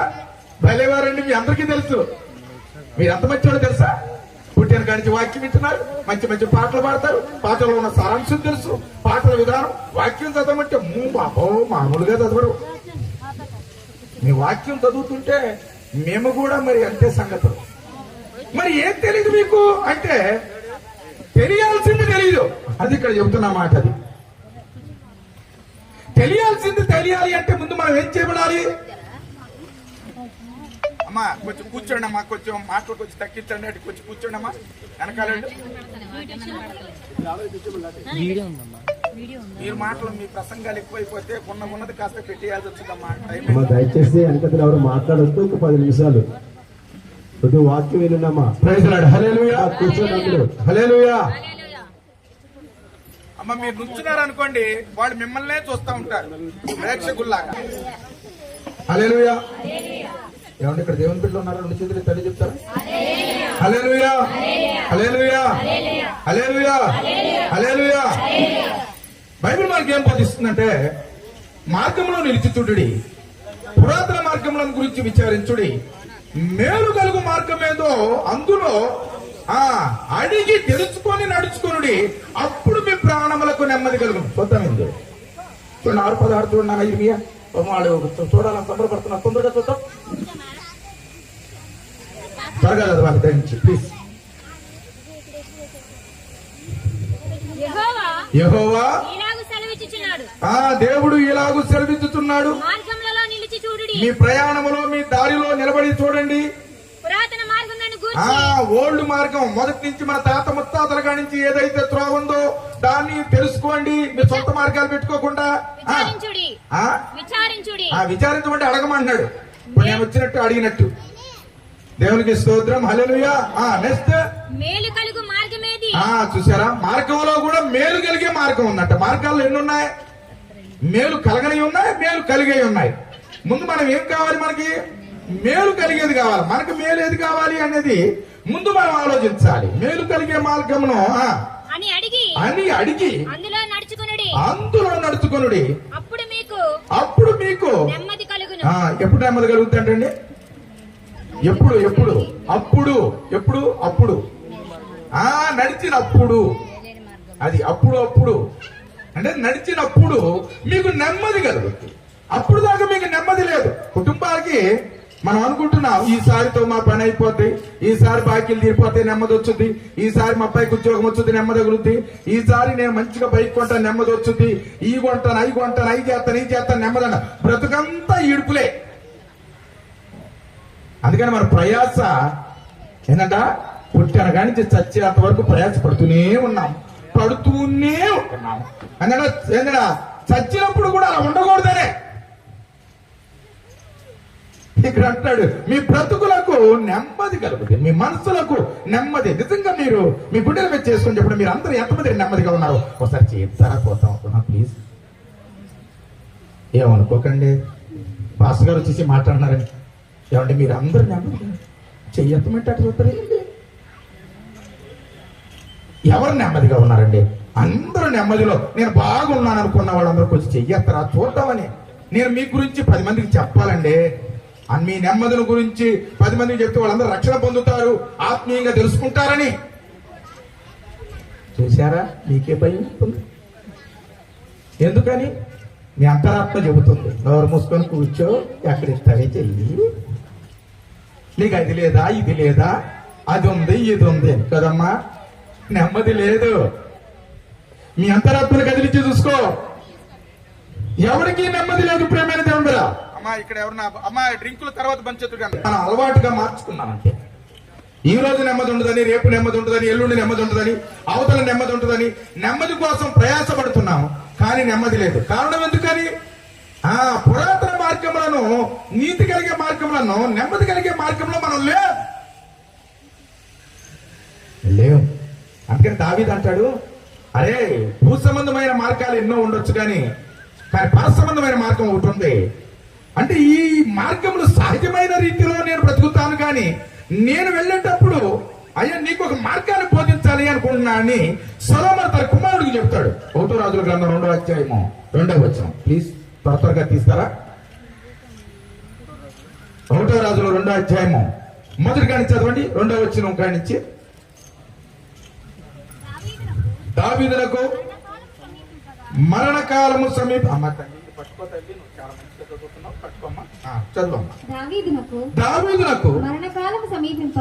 దావీదునకు మరణకాలం అంటే మన భాషలో ఏం చెప్పాలి? చావునకు దగ్గర అవ్వగా అని చెప్పాలి. అలా చెప్పండి. అతడు తన కుమారుడైన సొలొమోనుకు ఇలాగూ సెలవిచ్చాడు, లోకులందరూ పోవలసిన మార్గమున నేను పోతున్నాను. కాబట్టి నువ్వు ధైర్యము తెచ్చుకొని నిబ్బరము కలిగి నీ దేవుడైన యెహోవా అప్పగించిన దాన్ని కాపాడి తన మార్గములందు అనుసరించిన ఎడల నువ్వు ఏ పని పూనుకున్నాను, ఎక్కడ తిరిగినాను అన్నిటిలో వివేకముగా నడుచుకుందువు. ఆమేన్. మరణకాలం సమీపించినప్పుడు మనం అయితే పిలిస్తే ఏమంటాం? తూర్పు దిక్కుపోలం అమ్మాయికి రాసి, పరమ దిక్కుపోలం అబ్బాయికి రాసి, మధ్యలో మాత్రం నువ్వు ఉంచుకో, మళ్ళీ నేను ఎవడు చూడటే ఆ చూసినోడికి ఇచ్చేట్టు కానీ చివరిలో అని చెబుతాం కదండి. ఎందుకంటే మన అలవాటు కదా అది. ఎంత ఆస్తి ఉన్నా కూడా, చాలా మంది కుమారులు ఉన్నా ఆయన కురి ఎక్కడ ఉంది అంటానికి ఇక్కడ ఈ వాక్యం మనం నేర్చుకుంటున్నాం. ఏంటంటే సొలొమోను పిలిచి రాజ్యాన్ని జాగ్రత్తగా చూసుకోయ్యా, పలానా దగ్గర బంగారం ఉంచానయ్యా, ఇవన్నీ నిధులుగా కూర్చాను కనుక ఇదన్నీ కాపాడాల్సిన బాధ్యత. తూర్పు దిక్కున మనకి శత్రువులు ఉన్నారు, పడమటి దిక్కులో శత్రువులు ఉన్నారు. ఇలా చెప్పట్లా. ఎవడెడిపోయినా, ఎవడెక్కడున్నా, ఎవడు ఎలాంటి వాడైనా, భూమి తల్లకిందులైనా ఒక్కటి మాత్రం గుర్తుపెట్టుకో, నీ దేవుడైన యెహోవా నీకు అప్పచెప్పిన దాన్ని నమ్మకంగా కాపాడు. ఏది అప్పగించాడు మనకి అది మీకే తెలుసు. రక్షణ పొందిన వాళ్ళు కొంతమందికి తెలియపోయినా రక్షణ పొందిన వాళ్ళకి తెలుసు అంటే మీకు తెలుసుగా. ఏ అప్పగించాడు చెప్పండి? ఆత్మీయతను, అనురాగాన్ని, పరిశుద్ధతను, పవిత్రతను మనకి అప్పచెప్పాడు దేవుడు. అవి కాపాడుకున్నవాడు మాత్రమే ఆత్మానుసారంగా వెలిగించబడతాడు. ఆత్మానుసారంగా వెలిగించబడతాడు. దానికి కారణాలు కూడా అదే. లేనివాడు ఎలా ఉంటాడంటే, ఎందుకంటే నువ్వు జీవించుతున్నావని పేరు మాత్రమే గాని నువ్వు మృతుడువే. వాస్తవంగా ఇక్కడున్న నీతమ్మ కాదు, మృతురాలు. నేను అనలేదండి, అది ఎఫ్ఎస్సి సంఘంతో ఆయన అడగాల. చెబుతా ఉండండి. చూడండి, ఎఫ్ఎస్సి రాసిన పత్రిక చూడండి, 5వ అధ్యాయము దేవునికి 14వ వచ్చిన చదువమ్మా. అందుచేత నిద్రించుచున్న నీవు మేల్కొని. అమ్మా ముగించబోతున్నాను, కొంచెం మీ మైండ్స్ ఇటే ఉంచండి అమ్మా, ఇది మళ్ళీ దొరకదు. అందుచేత నిద్రించుచున్న నీవు మేల్కొని మృతులలో నుండి లెమ్ము, క్రీస్తు నీ మీద ప్రకాశించుచున్నాడు. ఆమేన్. ఇక్కడ ఏమన్నా అంటే సంఘానికి రాస్తూ పౌలు భక్తుడు మాట్లాడుతున్నాడు, నిద్రించుచున్న నీవు మేల్కొని అంటాడు. అంటే సంఘానికి రాస్తున్నాడు. మనందరం అనుకున్నాం మనం నిద్రపోతున్నామా ఈ రోజు ఈ వాక్యం చెప్పడానికి? సక్రంగా గుడ్లు తేలేసుకొని హాయిగా పాస్టర్ గారిని మనం చూస్తున్నాం, మనమేం పాస్టర్ గారిని చూస్తున్నాం, మనందరం ఇక్కడే ఉన్నాం కదా. మరి ఆ మాట అంటాడు ఏంది ఆయన? నిద్రించుచున్నా నీవు మేల్కొని మృతులలో నుండి. లేక మన సత్యుల దగ్గర ఉన్నాం మనం. చెప్పండి ప్రేమేంది, లేమే. సమాజంలోకి వెళ్ళాలంటే అందరికీ భయమే. మీరు సిమెంట్లోకి వెళ్ళండి, ఎంత హాయిగా ఉంటుందో తెలుసా మీకు? మా బైబిల్ కాలేజీలో నేను చదివినప్పుడు మా లెక్చరర్ ఒక మాట అన్నాడు, అరే సమాజంలో దెయ్యాలు ఉండవురా మీ మొహాలారా, మీరు ఎక్కడ ఉంటాయంటే ఊళ్ళోనే ఉంటాయి ఆ దెయ్యాలని అన్నాడు. ఊళ్ళో దెయ్యాలంటే సంఘాలు ఉన్నట్టే కదా, దెయ్యాలన్నీ ఇక్కడ ఉంటాయి. అక్కడ ప్రశాంతమైన స్థలం, అది విశ్రాంతి స్థలము. నిద్ర కూడా బలి పట్టుతండి. మన కంటికి ఏంటంటే వాళ్ళన్ని పెద్దగా, ఎందుకంటే ఈ రోజున మూవీస్ లో ఏది తీసినా భయంకరంగా చూపిస్తాం, మనోళ్ళు దానికి ఏంటంటే అలవాటు అయిపోయి ఏది చూసినా కాసేపు ఉండలేకపోతాడు ఒంటరిగా. నువ్వు వెళ్తావా, మళ్ళీ వస్తావా, ఇక్కడే ఉంటావా? చిన్నప్పుడు నేను కూడా ఏదంటే సెకండ్ షో సినిమాకి వెళ్ళిన తర్వాత నాకు భయం పుట్టి మా ఇంటి దాకా రారా అన్న. వాడు అన్నాడు అక్కడ మా ఇంటి దాకా రారా, రాత్రి అంతా తిరుగుతానే ఉన్నాం కానీ ఎవరి ఇంటికి వెళ్ళా, 5 వెళ్ళాం. భయం. మన జీవితాన్ని దినదినగండం 100 ఏళ్ళ ఆయుష్ అంటారు కదా, 100 ఏళ్ళ ఆయుష్ కాదు, దినదినగండానికే వస్తున్నాం. కారణం ఎందుకని? మనము చనిపోయి ఉన్నాం. అందుకనే మృతత్వాన్ని చంపిన దేవుడు జీవం గల్లవాడు ఉన్నాడు అని గ్రహించి కూడా మనం ఏంటంట, జీవించుతున్నావని పేరు మాత్రమే అంటాడు ప్రకటన గ్రంథం 2వ అధ్యాయంలో. జీవించుతున్నావని పేరు మాత్రమే కానీ నువ్వు మృతుడువే, చచ్చినోడు. ఎందుకంటే పేరుకు మాత్రమే దేవుని బిడ్డలుగా మనం అన్నాం. మన క్రియల్లో దేవుని చూపించట్లా, మన క్రియల్లో ఆత్మీయతను చూపించట్లా, మన క్రియలు దేవుని యొక్క విధానానికి సరిపోయినట్లు. పెళ్లి చూపులకు వస్తే మాత్రమే పిల్లకి తగినోడా లేదా అని చూస్తావు, మీ పిల్లోడికి తగినోడా లేడా అని చూస్తావు, వాడికి ఎంత ఉందో ఏముందో ఎలా ఉందో చూస్తావు, ఈవిడికి ఏముందో చూస్తావు. కానీ నీ ఆత్మీయతను నువ్వు ఎందుకు చూసుకోలే? చూసుకోవాలి. ఎందుకని? చూసుకోకపోతే ఆయన చూస్తాడంట. అందుకని ఇందా చెప్పిన ప్రకటన గ్రంథంలో అదే ఉంది. నీ కష్టంలో నేను ఎరుగుదును, నీ సుఖంలో నేను ఎరుగుదును, నువ్వు దుష్టులను సహించలేవనియు, అపోస్తులు కాక అపోస్తులు అని వచ్చిన వాడిని నువ్వు కనిపెట్టివనియు నేను ఎరుగుదును. కానీ మొదట నీకున్న ప్రేమను నువ్వు వదిలిపెట్టావని నీ మీద నేను తప్పు ఒకటి మోపుచున్నాను. అందుకని మొదట నీకున్న ప్రేమ ఏదట, రక్షణ పొందిన కొత్తలో ఏముంటుందట, చాలా కోలాహలం ఉంటుంది. ఆ కోలాహలం ఆటోమేటిక్ ఏమైతే 10 మందిలో చాలంగానే ఇది పోయి ఇంకోటి వచ్చింది. ఇక్కడ కూడా అదే ఉంది ఇందాక దాకా. చూడండి, చదువుదామా? చదివేస్తానండి. చదివేమ్మా. నీ క్రియలు అంటే నీ యొక్క పనులు నాకు తెలుసు అంటున్నాడు దేవుడు. నీకు తెలియకపోవచ్చేమో, నువ్వు మర్చిపోతావు అప్పుడప్పుడు. ఆయన మాత్రం కౌంట్ చేసుకుంటున్నాడు. ఆయన అది ప్రతివాడు లెక్కేసుకుంటాడంట. అందుకని ప్రకటన గ్రంథం 22:11 చదువుకోండి, సమయం లేదు కదా. అందుకని కొటేషన్ ఇచ్చేస్తున్నాను నీకు. అక్కడికి వెళ్తా, ప్రతి వాడికి ఇచ్చు జీతము నా దగ్గర ఉన్నది. ఎవడి జీతం వాడి దగ్గర ఉంది. నువ్వేం బాధపడవసరంలా. ఏదైనా ముందు ఆవిడ తర్వాత మనం. ఎవడి జీతం వాడు. తప్పించుకుందువా దేవుని యొద్ద నుండి, రాజు అయినా అధికారివి అయినా తప్పించుకుందువా. ఏంటంటే పొచ్చబడపండి. హల్లెలూయా. ఎవడు తప్పించుకోలేడా? అందరికీ కౌంట్ సిద్ధపరిచింది. చాలా మంది అనుకుంటారు బాధ వచ్చిందని చచ్చిపోతారు, అప్పులు ఎక్కువైనా చచ్చిపోతారు. సాగు ఏంటంటే ఇంతటితో స్వస్తి అనుకుంటారు, అంటే ఇంతటితో రుణం తీరిపోతారు. సాగు ఏంటంటే విముక్తి కాదు, అది ఏంటంటే ప్రారంభం. సాగు ఇంతటితో ఏంటంటే ఎండుకాలు ప్రేమైన బిగినింగ్. అది సాగు తర్వాత ఏం జరుగుతుందో మానవుడికి అర్థం కావట్లా. ఇక్కడికి వచ్చాం కదా, చిన్న మెండాళ్ళు చిన్న మీటింగ్ పెట్టేసి చిన్న ఫోటో పెట్టుకొని ఏదైనా ఓదార్పు చేసేసి దానికి కలిగిన వాళ్ళేమో మమ్మ లేరు అనుకొని, మా భార్య లేదనుకొని, మా భర్త లేడు అనుకొని, మా అన్నదమ్ముడు లేడు అనుకొని, మా సంఘ బిడ్డలు లేరు అనుకొని మనం దిగులు పడతాం. వాస్తవంగా ఏంటంటే ప్రేమైన దేవుడు ఆనందించాల్సిన విషయం క్రైస్తవుడు. అది వాస్తవంగా ఎందుకంటే లోకస్తుడైతే బాధపడాల్సిన విషయం. లోకస్తుడికైతే రక్షణ లేదు. ఆ లోకులందరూ పోవున్న మార్గంలో అందరం వెళ్ళిపోతాం. దావీదు చెప్పిన హెచ్చరిక అదే. కానీ నేనైతే ఏంటంటే నా కొరకు సిద్ధపరిచిన మార్గంలో, తిన్ననైన మార్గంలో నేను వెళుతున్నాను. నువ్వు కూడా అలా రావాలని కోరుకుంటున్నావు సులభాన్. అలాగే రావాలని నీతి సూత్రాలు చెప్పాడు దావీదు. ఈ రోజు నీతి సూత్రాలు చెప్తున్నా వినేవాడు ఎవరు లేరు. కుటుంబస్తులకి చాలా సార్లు, ఒకసారి ఎన్నోసార్లు మరి నీతమ్మ గారు, మా హస్బెండ్ దేవునికి స్తోత్రం పటేల్ గారు మన మధ్యలో ఉన్నారు. ఎన్నిసార్లు బాగా లేకపోతే ప్రార్థన చేశాం. దేవుడు బ్రతికైంది. ఎంతమంది తెలుసు ఆయన అడిగాను అనుకోండి, సమాధానం ఆయన చెప్పాలి. వచ్చి చెప్పలేడు. దేవుని ప్రేమ అపారమైనది. ఆయన కొలత చేసేవాడు కాడు. అందుకనే ఇంకా నన్ను ఎందుకు ప్రేమిస్తున్నాడు అన్నామనుకోండి, దానికి ఏమాత్రం ఎవడు కూడా సమాధానం చెప్పలేడు. నానా నేనంటే ఎంత ఇష్టమే నీకు అని తండ్రిని వెళ్ళి అడుగు. నేనంటే ఎంత ఇష్టం అని అడుగు. ఇంత ఇష్టమని ఎవరు చెప్పలేరు. అంతకంటే ఇష్టమైన ఏంటంట దేవుడు తండ్రి మనకు దొరికాడు. ఆ తండ్రిని తన యొక్క కృపను మనం ఎంతమంది కాపాడుకోగలుగుతామా?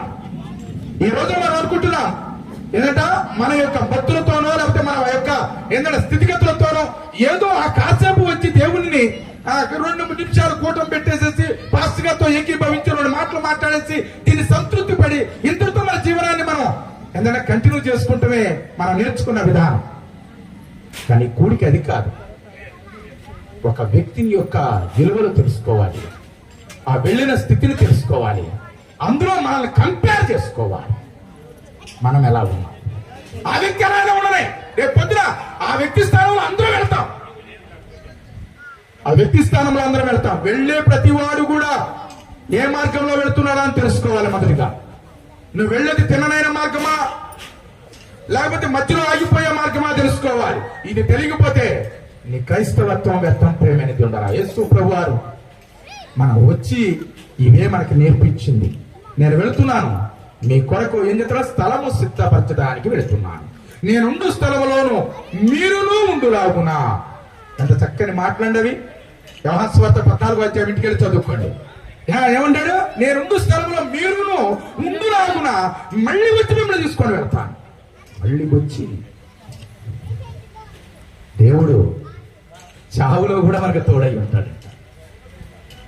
ఈ ఉదయకాల మధ్యాహ్న కాల సమయంలో నీ చావు మరి ఇలాంటిదేనా, సహజమైనదా, లేకపోతే దేవుని యొక్క చిత్తం లేనిదా? చావు అనేది ఎలాగైనా మనిషికి సంతృప్తి పడుతుంది, ఎవరికైనా ఎదుర్కొంటుంది అది. కానీ చావు దేవునిలో సంతృప్తి కలిగించేదై ఉండాలి. మన మరణము దేవునికి ఇష్టమైనదై ఉండాలి. నీతిమంతుల మరణం అంట దేవునికి ఇష్టకరమైనది. నీతిమంతులు జరగబోయేది కూడా చెప్పబడతాడు అంటానికి ఇందాక చెప్పిన దావీదే సాక్ష్యం. సిద్ధపడుతున్నాడు, తన బిడ్డలు సిద్ధపరచుకుంటున్నాడు, తన సిద్ధపడుతున్నాడు. ఈ రోజున ఇలాంటి దగ్గరికి మనం వచ్చిన తర్వాత అందరికీ ఓదారుస్తున్నాము, కొన్ని మాటలు చెప్తామే కానీ మనం స్థిరంగా ఉండట్లేదు. ఎందుకంటే కూటమి అయిపోయింది కదా, వెళ్ళిపోతున్నాం. మన బ్రతుకులో మార్పు రావటం లేదు. మన జీవితము ఎప్పుడు ఒకేలాగా రన్ అవుతూనే ఉంది. అందుకని ఏమి జరుగునో ఎవరికి తెలియను. మళ్ళీ మొదలకు వచ్చేద్దామా? ప్రసంగి రండి, వచ్చేద్దాం, వాళ్ళకి వచ్చేద్దాం. ప్రసంగిలో ఏమన్నాడు? 10:14 చదవాలి త్వరగా. కలగబోవున్నది. ఏం కలగబోతుందో మీకు తెలుసా? ఏం కలగబోతుందో మీకే తెలియదు. ప్రేమేంద్రుడా, మీ చెయ్యి నీ మాట విందో, నీ తలనొప్పి నీ మాట విందో, నీ తలలో ఏం జరుగుతుందో కూడా నీకు తెలీదు. ఏదో జరిగిపోతుందంటావు, ఎక్కడో ఏదో అయిపోతుందంటావు. ఎందుకని? నీ హెట్టే కదా. ఏముందిరా అంటే ఏందో నా ఇక్కడ నొప్పి వస్తుంది మమ్మీ, ఏందో ఇక్కడ బాగా నొప్పిగా ఉంది. ఎందుకు అక్కడ నొప్పిగా ఉంది? అదేందో నీకు తెలీదు. అది తెలిసిన ఆయన ఉన్నాడు. నువ్వు అక్కడికి వెళ్ళొచ్చు, కానీ నువ్వు రావే, నువ్వు రావు. ఈ సువార్త వినపడినా కూడా నీకు రావు. అందుకని బండలం అయిపోయాం మనం. మన మీద మొక్కలు మొలవు. ఏంటంటే ఎండిపోయినా, ఏంటంటే బండలం ఎండిపోయినా, ఏంటంటే బండ మీద మొక్క మొలవకుండా ఏదైతే సూర్యుడు అస్తమించే లోపు మొక్క ఏంటంటే ఎండిపోతా, మన మీద వేసిన వాక్యం కూడా కాసేపే నిలుస్తుంది. అది ఎండిపోతుంది. ఎండిపోవటానికి కాదు ఈ మాట. ఈ కొద్ది నిమిషాలు మీకు చెప్పింది పాస్టర్ గారు ఆజ్ఞ కూడా నేను మీరాను. క్షమించండి పాస్టర్ గారు, దేవునికి స్తోత్రం. ఎందుకని? వాక్యం చాలా అవసరమైనది, మన జీవితానికి చాలా అవసరమైనది. మన జీవితానికి అవసరమైనది మనం చేయటం లేదు. జరగబోయినది మీరు తెలుసుకోవాలి. ఏం జరగబోతుంది అనేది మానవుడు ఎక్కడి వరకు ఉన్నాడంటే అదేమో పోనీరా అన్నాడు. మొన్న ఒక ఆయన్ని, ఎందుకై తాగుతావు, తాగి తాగి చచ్చిపోతావు, నీ కుటుంబానికి నువ్వు ఆధారమయ్యా, నీ బిడ్డలకి నువ్వు ఆధారమయ్యా, నీ బిడ్డల్ని చూసుకునే వాళ్ళు ఎవరయ్యా అంటే అతను అంటాడు, పోతే పానీ పాస్టర్ గారు. జీవితం యాదవ జీవితం, యాదవ జీవితం అంట. యాదవ జీవితం ఎందుకు మరి? ఎక్కడో సావచ్చు కదా, అది చావడాలాగా. ఏం మాట్లాడండి. మన జీవితం విలువైనది. అందుకని పాటలు రాస్తారు కదా భక్తులు, విలువైనది నీ జీవితము, వ్యర్థము చేయకుమా యువక, వ్యర్థము చేయకుమా. విలువైనది నీ జీవితము, ఓ స్వల్ప కాలము యువక, అది ఎంతో స్వల్పము. అది చాలా మృదువైనది, చాలా తేలికైనది. అందుకని ఒక భక్తుడు అంటాడు, నీటి మీద బుడగతో పోల్చాడు నీ జీవితాన్ని. ఒక భక్తుడు అంటాడు, ఏంటంటే త్రాసు మీద ధూళితో పోల్చాడు. ఒక భక్తుడు అంటాడు, ఏంటంటే 70 సంవత్సరాలని సంవత్సరాలతో పోల్చాడు. వచ్చాడు. నీ ఏసీ ఎంత అయిపోయిందో ఒకసారి చూడు. ఏమంటే సంవత్సరాలే బతికి చేస్తామా అంటే అలా ఎప్పుడు అనుకోకండి. చావుకి చిన్న పిన్న ఏంటంట బుడ్డాలైతే ఏంటంట ముసలా కుర్రా అని భేదం లేదు. కనికరం లేనిది చావు. అందుకని బయటికి వెళ్ళి ఇంటికి తిరిగి వస్తున్నామంటే అది నీ గొప్పతనం కాదు. నేను ఇంట్లో చాలా మందికి మా సంఘంలో చెప్తాను, నువ్వేదో పెద్ద స్మార్ట్ గారిగా మంచి డ్రైవర్ చేస్తున్నావు, డ్రైవింగ్ నువ్వు వెళ్తున్నావంటే అవతలాడు కూడా సరిగా వస్తేనే నువ్వు ఇంటికి చేస్తావు. అవతలోడు కూడా సరిగా రావాలి. నువ్వు తోలినట్టుగానే అవతలోడు కూడా తోలితేనే. అవతలోడు తోలాలి. ఒకవేళ తోలకపోయినా దేవుని గురుపడి దగ్గర ఉండాలి. సురక్షితంగా ఇంటికి చేరుతావు. నువ్వు భార్యతో చెప్తావు, సాయంత్రం వచ్చేటప్పుడు అన్ని తెస్తానే నేను అంటావు. ఈవిడు గారితో ఇంటికాడ మా అమ్మగారి ఇంటికి వెళ్ళేసి అది తెస్తాను ఇది తెస్తానండి, నేను పిల్లవాడికి నేను చూసుకుంటానండి. ఎవరి జీవితం ఎవరి చేతుల్లో లేదు, అందరి జీవితం ఈ చేతుల్లో ఉంది. చప్పట్లు కొట్టి వెళ్ళో చెప్పండి అబ్బా. ఒక మధ్యలో కూర్చున్నాడు. సర్వ జీవితాలు ఆయన చేతుల్లో ఉన్నాయి. నీ జాతకం ఆయనకి తెలుసు, నా జాతకం ఆయనకి తెలుసు, అందరి జాతకాలు తెలుసు. అయినా ఆయన ఏంటంటే చూస్తూ ఉన్నాడు. చూస్తూ ఉన్నాడు అంటే చేతకానుడని కాదని అర్థం. సమయం ఇస్తున్నాడు, సమయం. అందుకనే ధనవంతుడి దగ్గర కేకలు వేస్తూ అన్నాడు, నేను ఇంత నరకం ఉంటుందని నేను అనుకోలేదండి. అక్కడ దయించి ప్లీజ్ నన్ను వదిలిపెడితే కాసేపు మా వాళ్ళు ఉన్నారు, వాళ్ళకి వెళ్ళి నేను చెప్పి వచ్చి ఈ నరకం ఉందని చెప్తాను. వాడికి తెలిసిందా సువార్త వినబడతల్లా? వాస్తవంగా వాడు అడిగింది ఆ కాసేపుకి వాళ్ళకి చెప్పి రావడానికి కాదు. ఆ కాసేపు అని ఎసురుబడి దొరుకుతుంది ఆ మంటల్లో నుంచి. హల్లెలూయా. అది ప్రేమతో కాదు, ఆ కాసేపన్నా బయటకు వచ్చుతామని. 2 నిమిషాలు గాలి లేకపోతే గడగడగడగడగడలు ఆడిపోతామే. అగ్ని ఆరదు పురుగు చావదు. కాట్మాల్ జాన్ గారు రాసిన పాటలు చాలా ఇష్టంగా ఉంటాయి నాకు. దేవునికి స్తోత్రం. నరకమన్నది నిరతముండునయా, ఆ ఘోర నరకమునందు పాపులు బాధపడుదురయా. నోరు నెత్తి కొట్టుకుందురయా, ప్రభు యేసు క్రీస్తుని నమ్మనందుకు నొచ్చుకుందురయా. పొగవల్లె పైకి లెగుచును అబ్బా అబ్బని ఏడ్చుచుందురు, అబ్బా అబ్బని ఏడ్చుచుందురు. అబ్బలెవరు అడ్డు రాదు. అబ్బలెవరండి? నీ అబ్బ అందులో పడితే ఏ అబ్బ వస్తాడు? పడేసిందే నీ అబ్బ. ఏ అబ్బ రక్షణ గురించి. అందుకనే ఏదైనా జరగబోవున్నది నీకు తెలుసుకోవటం కోసమే కూడిక. జరగబోయేది ఏదో నువ్వు గ్రహించాలి. గ్రహించకపోతే నీ అంత పనికిమాలిన వాడు, నీ అంత అమాయకుడు, నీ అంత ఇంకా ఇందులో ఏదైనా పనికిమాలిన ఇంకేదైనా ఉంటే అదంతా మనమే. అది చెప్పడానికి కింద వచ్చిన అంటాడు ఆ మాటని. ఒకసారి చదువున్నాను, ఆ మాటను కూడా పూర్తి చేసి ముగిస్తాను. ప్రసంగి గ్రంథం 10:14. ఊరికి పోవు ఊరికి పోవు త్రోవ ఎరగని వారై బుద్ధిహీనులు తమ ప్రయాస చేత ఆయాసపడుదురు. ఊరికి పోయే త్రోవ మర్చిపోతారంటే వీళ్ళు. మనం ఎక్కడ నిలబడ్డామో ఎక్కడ వచ్చామో అవి దేవుడు మనకి తెలియపరిచాడు. ఇక్కడ రంగాల్లో రక్షణ అనే కృపనిచ్చాడు మనకి.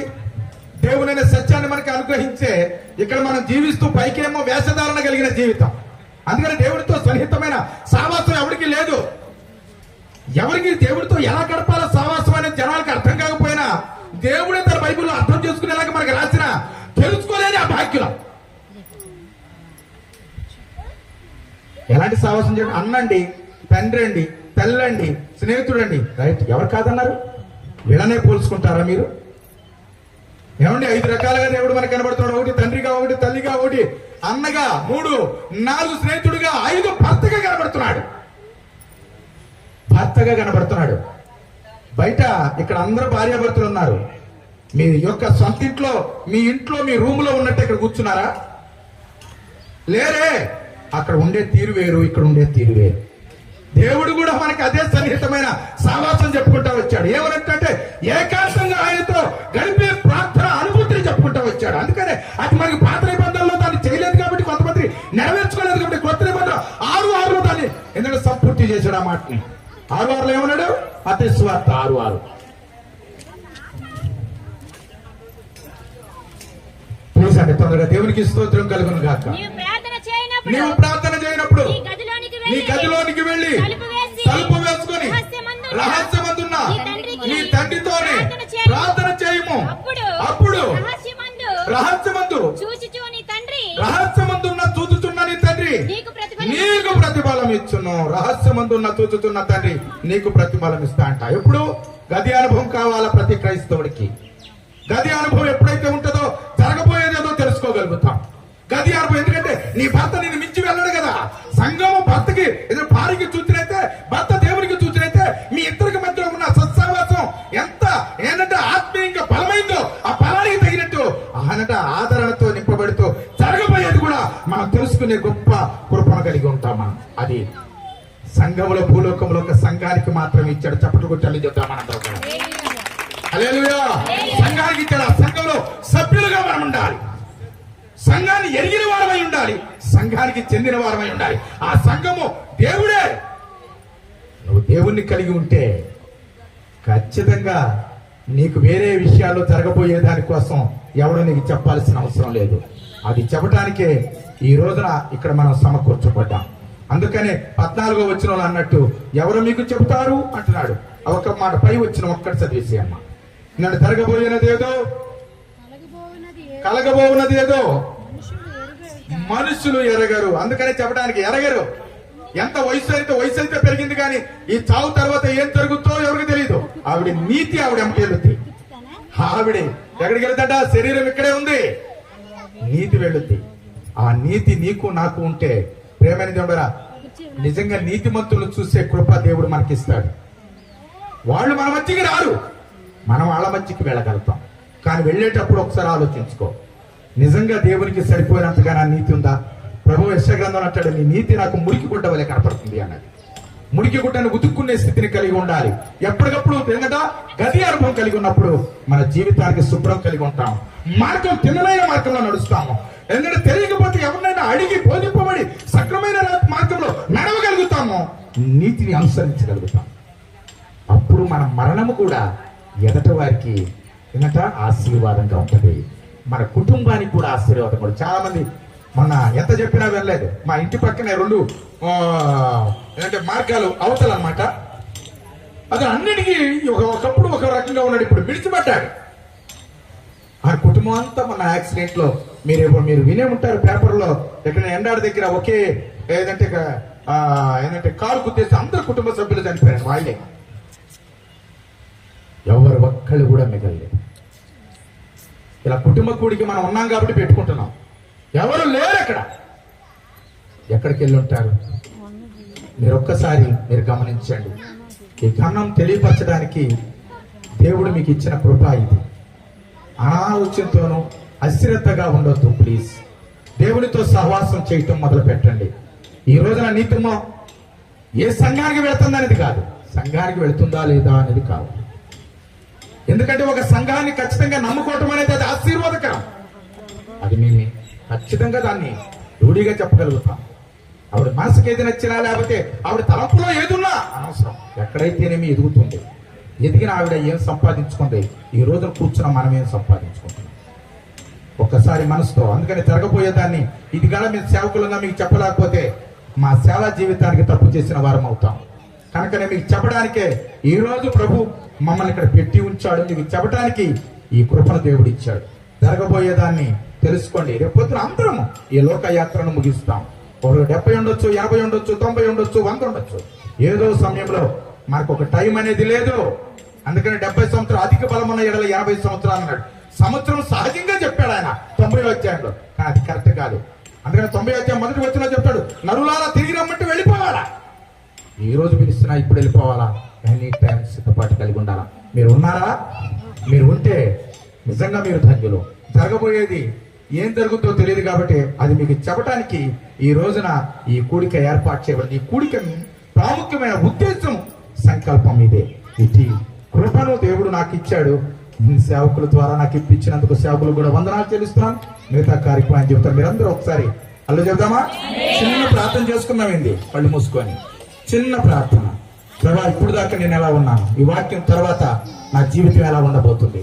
దేవా, ఇప్పటి వరకు మా దైవ సేవకులు ఎన్నో చెప్పారు. ఈ రోజు కార్యాన్ని పురస్కరించుకొని ఎన్నో విషయాలు మాట్లాడుకున్నాం. కానీ మాటల్లో నాన్న మా శరీరానికి కాదు, మా ఆత్మకు తాకేలాగుండాలి. మా ఆత్మకి తాకపోతే ఇన్న మాటలు కూడా వ్యర్థమే, మా బ్రతుకు వ్యర్థమే. జరిగిపోయిన కాలాన్ని ఆయన చూస్తలేదు, జరగవలసిన కాలమైన నువ్వు సిద్ధపరచుకోవడానికి నోరు తెరిచి ప్రార్థన చేయి. ప్రార్థన చేసుకున్నాం. మన మధ్య ఉన్న సహోదరి హృదయానికి కావలసిన జీవాహార మిత్ర దైవదాసులు శరదయ్య గారు, అదేవిధంగా మోషసాయి గారు కూడా మనకి వినిపించినారు. కానీ మనం ఏదంటే విడమట్టు నిందుము కానీ సో దీని గురించి ఆలోచన ఎవరు కూడా చేయమండి. అందుకని ఏది కావాలట, ఒంటరి గది అనుభవం కావాలి, మేడ గది అనుభవం కావాలి. రెండు అనుభవాలు లేకపోతే దీని గురించి ఎవరికి తెలియదండి. చాలామంది పాస్టర్ గారు చెప్తుంటే, పాస్టర్ గారు మాకు తెలుసండి, మాకు తెలీదా, పిల్లలు లేదా, మా వెంట్రుకలన్నీ తెల్ల వచ్చేసేయండి, మాకు అనుభవం లేదా, మీరు మాకు చెప్పిన వదలండి. ముందు బాగా వింటారు, వెనకలు మాట్లాడిన మాటలు వెళ్ళి ఉంటాయి. కానీ తర్వాత బాధపడితే మీకంటే ఎక్కువ బాధపడేది మేమేనండి. ఎందుకంటే మీరు ఆశీర్వదించబడితే ప్రభు మా మొర విన్నాడని మేము సంతోషపడతాం. సో మీ నుంచి మేము ఆశపడం, మీకు ఒకటి తెలుసండి. సో ప్రభు ఏంటంటే మనం ఈరోజు మనం తెచ్చుకున్న ఇదంతా కొనుక్కుంటాం, చిరిగిపోతే పారేస్తాము. కానీ ఆత్మను పారేసేది కాదు, అది శరీరాన్ని మట్టిలోకి వెళ్ళిపోతుంది. మొన్న తిరిగి మనలో చేరింది కదా భక్తుడు. సో లోపల ఉన్నది ఎక్కడ పారేస్తాం చెప్పండి, ఇది ఎవరిది? మన దగ్గర మా ఇంట్లో కుమార్తెకి వివాహం అవుతుంది. వివాహం అయ్యే సమయంలో మేము చాలా పేదవాళ్ళు, మేమేం వస్తువులు, మా యొక్క బావగారు కూతురు దగ్గర ఒక వస్తువు తీసుకున్నాం, మెడలో హారం తెచ్చుకొని ఆ కుమార్తె మెడలో వేసాం, అందంగా ఉండాలని. వేసే ముందు చెప్తాము, అమ్మ ఇది జాగ్రత్త, మంద కాదు, ఇది ఎరువు. ఇదేంటి వస్తువు ఎవరిది? ఎరువు. ఇది నువ్వు జాగ్రత్తగా చూసుకో అని ఈ అమ్మకి చెప్తాం. పక్కన మరి అయ్యగారు ఉన్నారు కదా, అలాగే పక్కన ఇంకోటి ఎవరు ఉంటుంది. ఈ అమ్మ ఏదో ఆడవాళ్ళు ఉంటుంది, అయ్యగారు మీరు కూడా ఒక కన్నేసి ఉంచాలి అంటాం. ఈ తల్లి తెలుస్తుంటుంది, వస్తుంటుంది, కానీ ఈ కూతురు కంటే ఎక్కువ ఆశ ఆ వస్తువు మీద ఉంటుంది. ఎందుకంటే ఎరువు అది ఎవరిది? ఇప్పుడు మన ఆత్మ ఎవరిది? ఎరువు తెచ్చుకున్నాం మనం. ఏమిటి ఇప్పుడు అందరూ ఎక్కడో చాలా దూరం నుంచి వచ్చారు. పాస్టర్ గారు చింతలో నుంచి వచ్చారు, అయ్యగారు జయంతిలో నుంచి వచ్చారు, మరి ఎక్కడెక్కడ నుంచి వచ్చారు. ఇప్పుడు మీరు అందరూ ఇక్కడే ఉండిపోతారు, తిరిగి వెళ్తారా? మరి ఇల్లు ఒకటి ఉంది కదా, ఉందా లేదా? మన ఇంటికి మనం వెళ్ళాలి కదా. మన ఇంటికి మనం వెళ్ళాలంటే ఇందాక మార్గం మన నిలబడి సరైన మార్గం ఉండాలి. సరైన మార్గంలో వెళ్ళలేదనుకోండి, త్రోవ తప్పిపోయామనుకోండి, మనం ఎక్కడికి వెళ్తాం? ఖచ్చితంగా అన్నమాట. అలాగని ఎవరికైనా ఏమో నువ్వు చేసి పనులు బట్టి నువ్వు నరకానికి వెళ్తామని అనుకోండి, చాలా రోషం వచ్చేస్తుంది. కానీ ఈ రోషం వస్తే అసలు మాకు కూడా రోషం రావాలి. ఎందుకంటే పరిశుద్ధ గ్రంథం మీతో పాటు మాతో కూడా మాట్లాడుతుంటుంది. అంతేకాదు మాకు పాపం వచ్చేది అసలు ప్రసంగి భక్తులు తిట్టాలి మనం అందరం కలిసి. ఏమంటే అంతేనంటారా? 40 మంది భక్తుల చేత అద్భుతమైన జీవ గ్రంథాన్ని రాయించి యువలోకములో మనం నశించిపోకుండా యెహోమందులు పరమందులు ఫలించేలాగా చక్కని మర్మాలతో కూడిన గ్రంథం రాయించిన తర్వాత వినకపోవడం ఎవరు తప్పంటారు? పాపం తల్లి మా కొద్ది కాల సమయం 2 సంవత్సరాల సమయంలోనే ఎంతో ప్రయాసపడి నా భర్త మార్చబడాలి, నా బిడ్డలు మార్చబడాలి, మంచి భవిష్యత్తుని ఇవ్వాలని ప్రార్థన చేసి కన్నీళ్లు కార్చింది. సంఘం అంతా ప్రార్థన చేస్తున్నాం. సో మరణించినంత వరకు కూడా వాళ్ళ జీవితంలో మార్పు రాలేదు. ఏమిటి ఇప్పుడు ఎవరిని బట్టి ఏడుస్తారని అర్థం అవుతుంది. ఇప్పుడు కొడుకులు ఉన్నాడంటే ఒక కొడుకు భార్య ఉంది, మరో కొడుకు ఎక్కడ పని చేసుకున్నాడు, తన భర్త సంగతి ఏంటి? నరుడు ఏర్పరిచిన బంధం భార్య భర్తల బంధం.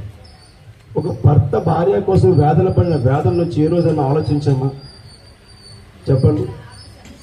ఒకసారి ఆలోచించంటే ముందు జరిగే దాని గురించి ఎవరు ఆలోచించాము. ఇప్పుడు ప్రజెంట్ ఇప్పుడు సంతోషంగా ఉండాలి చాలు అనుకుంటున్నాం తప్ప ముందు జరగబోయే దాని గురించి ఎవరైనా ఆలోచించుంటే ఎవరో కూడా ఎటువంటి మన సొంత నిర్ణయాలు తీసుకో.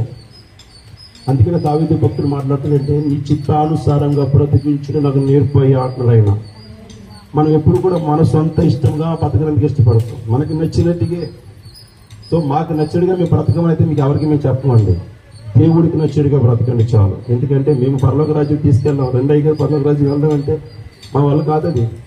సో మిమ్మల్ని పెట్టి మీరు తీసుకెళ్తారు మమ్మల్ని, మా వల్ల కాదు. పరలోక రాజ్యానికి తీసుకెళ్ళి పరిశుద్ధ గ్రంథం ఒక్కటే, ఈ జీవ గ్రంథము తప్ప ఇంకేది మీకు పరలోక రాజ్యానికి నేనే మార్గమును, నేనే సత్యమును, నేనే జీవమునై ఉన్నాను.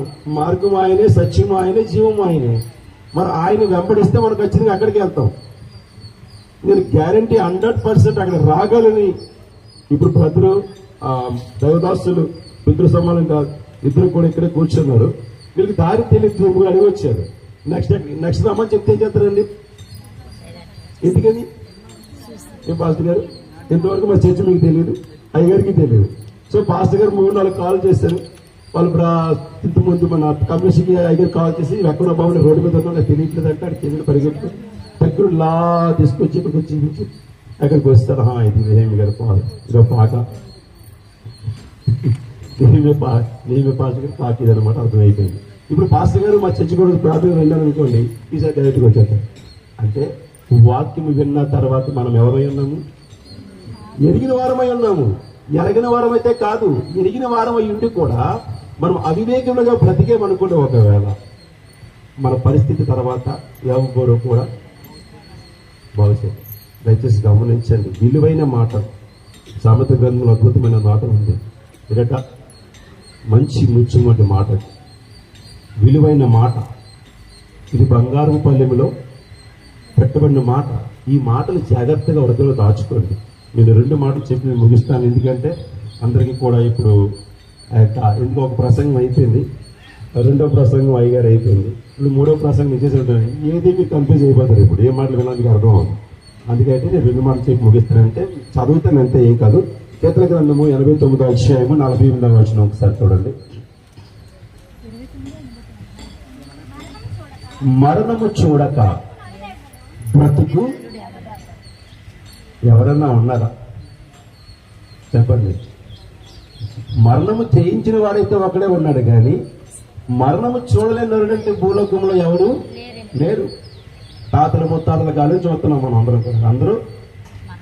మనం కూడా అక్కడికి వెళ్తామని ఖచ్చితంగా బైబిల్ లేఖను సెలవిస్తుంది. మనం కూడా మట్టిలోకి వెళ్తామని, మనము వస్తామని, మనం మనకు గ్యారెంటీ వెళ్ళండి, పరలోక రాజ్యం ఖచ్చితంగా వెళ్తానండి. ఎవరు చెప్పగలరు చెప్పండి? అందులో ఉన్నవాడు చెప్పగలరా, లేనివాడు చెప్పగలరా? అందుకని యేసుప్రభు ముందే చెప్పాడు, నేను 3వ దినమున తిరిగి లేస్తాను అని. మనం చెప్పగలవా పరలోక రాజ్యం అంతా మనలోనే? అంటే విన్న మాటలు నేను ఏం చెప్తున్నమాట విడిచిపెట్టేస్తాను. కనుకనే ఆ కాన్ఫిడెంట్ అనేది మనలో లేదు. సో ఇది పక్కన పెట్టేస్తే, రెండోది విన్న మాట ఏంటంటే లోకరీతిగా బ్రతుకుతున్న బ్రతుకులో మనకి దేవుడికి నచ్చినట్టుగా, కుటుంబాలకు నచ్చినట్టుగా, భార్యకి నచ్చినట్టుగా కూడా మనం ఉన్నాం. కొన్ని విషయాల్లో భర్తకి నచ్చినట్టుగా ఉండం, పిల్లలకు నచ్చినట్టుగా ఉండం. వీళ్ళందరికీ నచ్చినట్టుగా ఉండాలంటే నువ్వు దేవుడికి నచ్చినట్టుగా ఉండగలిగితే మాత్రమే ఉండగలుగుతావు, తప్పితే ఇంకెలాగే ఉండలేము. ఇప్పుడు నేను దేవుడికి నచ్చినట్టుగా ఉండాలనుకోండి, అందరికీ వస్తాను ఖచ్చితంగా.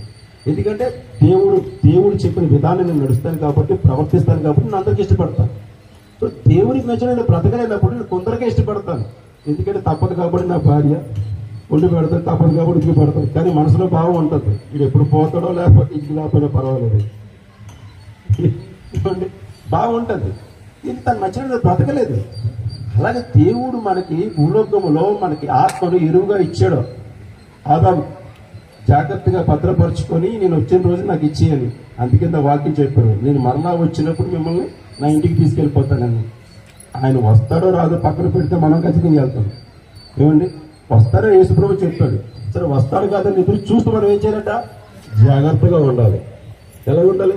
ఇటు నుంచి వస్తాడో తిరిగి దొంగ, ఇటు నుంచి వస్తాడో ఇటు నుంచి వస్తాడో తిరిగి. కాబట్టి మన వివేకం కలిగి 4 వైపులా అందరినీ చూసుకుంటూ మన జీవితం సరి చేసుకుంటూ ముందుకు వెళ్ళాలి. మరణించుకుని లేని నరుడంటే భూలోకంలో ఎవరో లేరు. చిన్నపిల్లలు చనిపోతారు, పెద్దవాళ్ళు చనిపోతారు, ధనవంతులు చనిపోతారు, డాక్టర్లు చనిపోతారు, యాక్టర్లు చనిపోతారు, ప్రతి ఒక్కరు చనిపోయిన వారే. కానీ నేను బతికి ఉన్నాను అని చెప్పడానికి సాక్ష్యం అంటే భూలోకంలో ఎవరికైతే లేదు. కనుక ప్రియమైన 2వ మాట చూసుకుంటే మనము ఎబ్రీ పత్రిక 11వ అధ్యాయం 13వ వచనము, మనం అందరం భూలోకములకు యాత్రకు వచ్చాం. మనం అందరం ఎవరట? యాత్రికులు. అంటే సరదాగా ఈ భూలోకం చూడడానికి వచ్చాం. వాళ్ళింటికి ఫంక్షన్ పిలిస్తే వెళ్ళడానికి వచ్చాం కదండి. మనం మళ్ళీ తిరిగి ఎక్కడికి వెళ్ళాలి? మన ఇంటికి ఖచ్చితంగా వెళ్ళాలి. అలాగే మనం ఆ ఇంటికి వెళ్ళాలనుకున్నప్పుడు చాలా జాగ్రత్తలు తీసుకోవాల్సిన విషయాలు ఎన్నో ఉన్నాయి. ఒకటి చూడండి, పాత నిబంధన గ్రంథంలో 10 ఆజ్ఞలు ఉన్నాయి, కొత్త నిబంధనకు వస్తే 2 ఆజ్ఞలు ఉన్నాయి. సో 2 ఆజ్ఞలు ఎన్ని హెచ్చరికలు ఉన్నాయో తెలుసండి. సింపుల్గా యేసు ప్రభు షార్ట్ కట్ తీసుకొచ్చి ఉపమాన రీతిగా చెప్తారు అనమాట. ప్రతిదీ కూడా అర్థమైతే ఆ 2 ఆజ్ఞలు మనం ఉంటే చాలు. అది గ్రహించుకొని ప్రతి ఒక్కరు కూడా, మొదటిది దేవుణ్ణి ప్రేమించాలి, రెండోది నిన్ను వలని పొరుగు అని ప్రేమించాలి. అందులో మనం ఉన్నామా లేదా చూసుకుంటే చాలు. మనం ఎక్కడికి వెళ్తాం మనకు అర్థమైపోతుంది. 3 చూసుకుంటే చూడండి, ప్రసంగి 7 అధ్యాయం 6 అధ్యాయం 3 వచనం చదవమ్మా.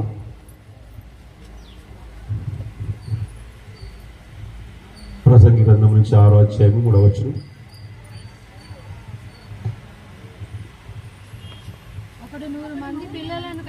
ఒకడు 100 మంది పిల్లలను కని దీర్ఘాయుష్మంతుడై చిరకాలము జీవించినను సుఖానుభావము నెరకయు తగిన రీతిని సమాధి చేయబడుతుంటే పుణ్యుడు ఎలా వాని గతి కంటే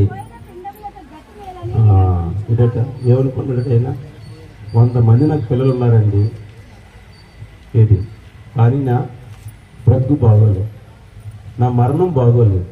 ఎవడి నిత్యం నిజంగా అదృష్టవంతురాలే. సో మొదటి అయ్యగారి సంఘం వెళ్ళొచ్చు, తర్వాత 2 అయ్యగారి సంఘం వెళ్ళొచ్చు, 3 మా సంఘం వచ్చాయి. అంటే అయ్యగారి సంఘంలో పెట్టులు, ఈ అయ్యగారి సంఘంలో పెట్టులు, మా అయ్యగారి సంఘం 3 పెట్టులు కూడా ఎక్కడ ఉన్నారు ఈరోజు. సో వారితో పాటు కుటుంబ సభ్యులు, అంటే ఎంతమంది మధ్యన ఆమె మరణించింది, ప్లస్ ఆ కార్యక్రమాలు జరుపుకుంటుంది. ఒక విధంగా అయితే మనం మెచ్చుకోవచ్చు, దేవుళ్ళు ఉంది కాబట్టి ఈ విధంగా ఆమెకు ఒక ఘనత దక్కింది. సో నెక్స్ట్ రిపీట్ కుటుంబస్తులు అందరికీ కూడా ఘనత కావాలి. ఇటు అలాగంటే మేము కూడా చచ్చిపోవడం కాదండి, మార్పు కావాలి మీలో. ఏమండి, మీ జీవితం మార్చుకొని అయ్యగారు మీరు ఏ చర్చికి వెళ్తారో కావాలి మాకు కావాల్సింది మీరు దేవుడు దగ్గరికి వెళ్తున్నారా లేదని కావాలి. అంతే, చర్చికి వెళ్ళి దేవుడు మంచి మాటలు నేర్చుకున్నారా లేదా కావాలి, ఇది యథార్థంగా బ్రతుకుతున్నారా లేదని కావాలి. ఇది ఎవరికి కావాలి? నాకు కాదు, మగస్తుతి కాదు కావాల్సింది, దేవునికి కావాలి. మీ యథార్థ హృదయాన్ని పరీక్షించేది దేవుడు మాత్రమే.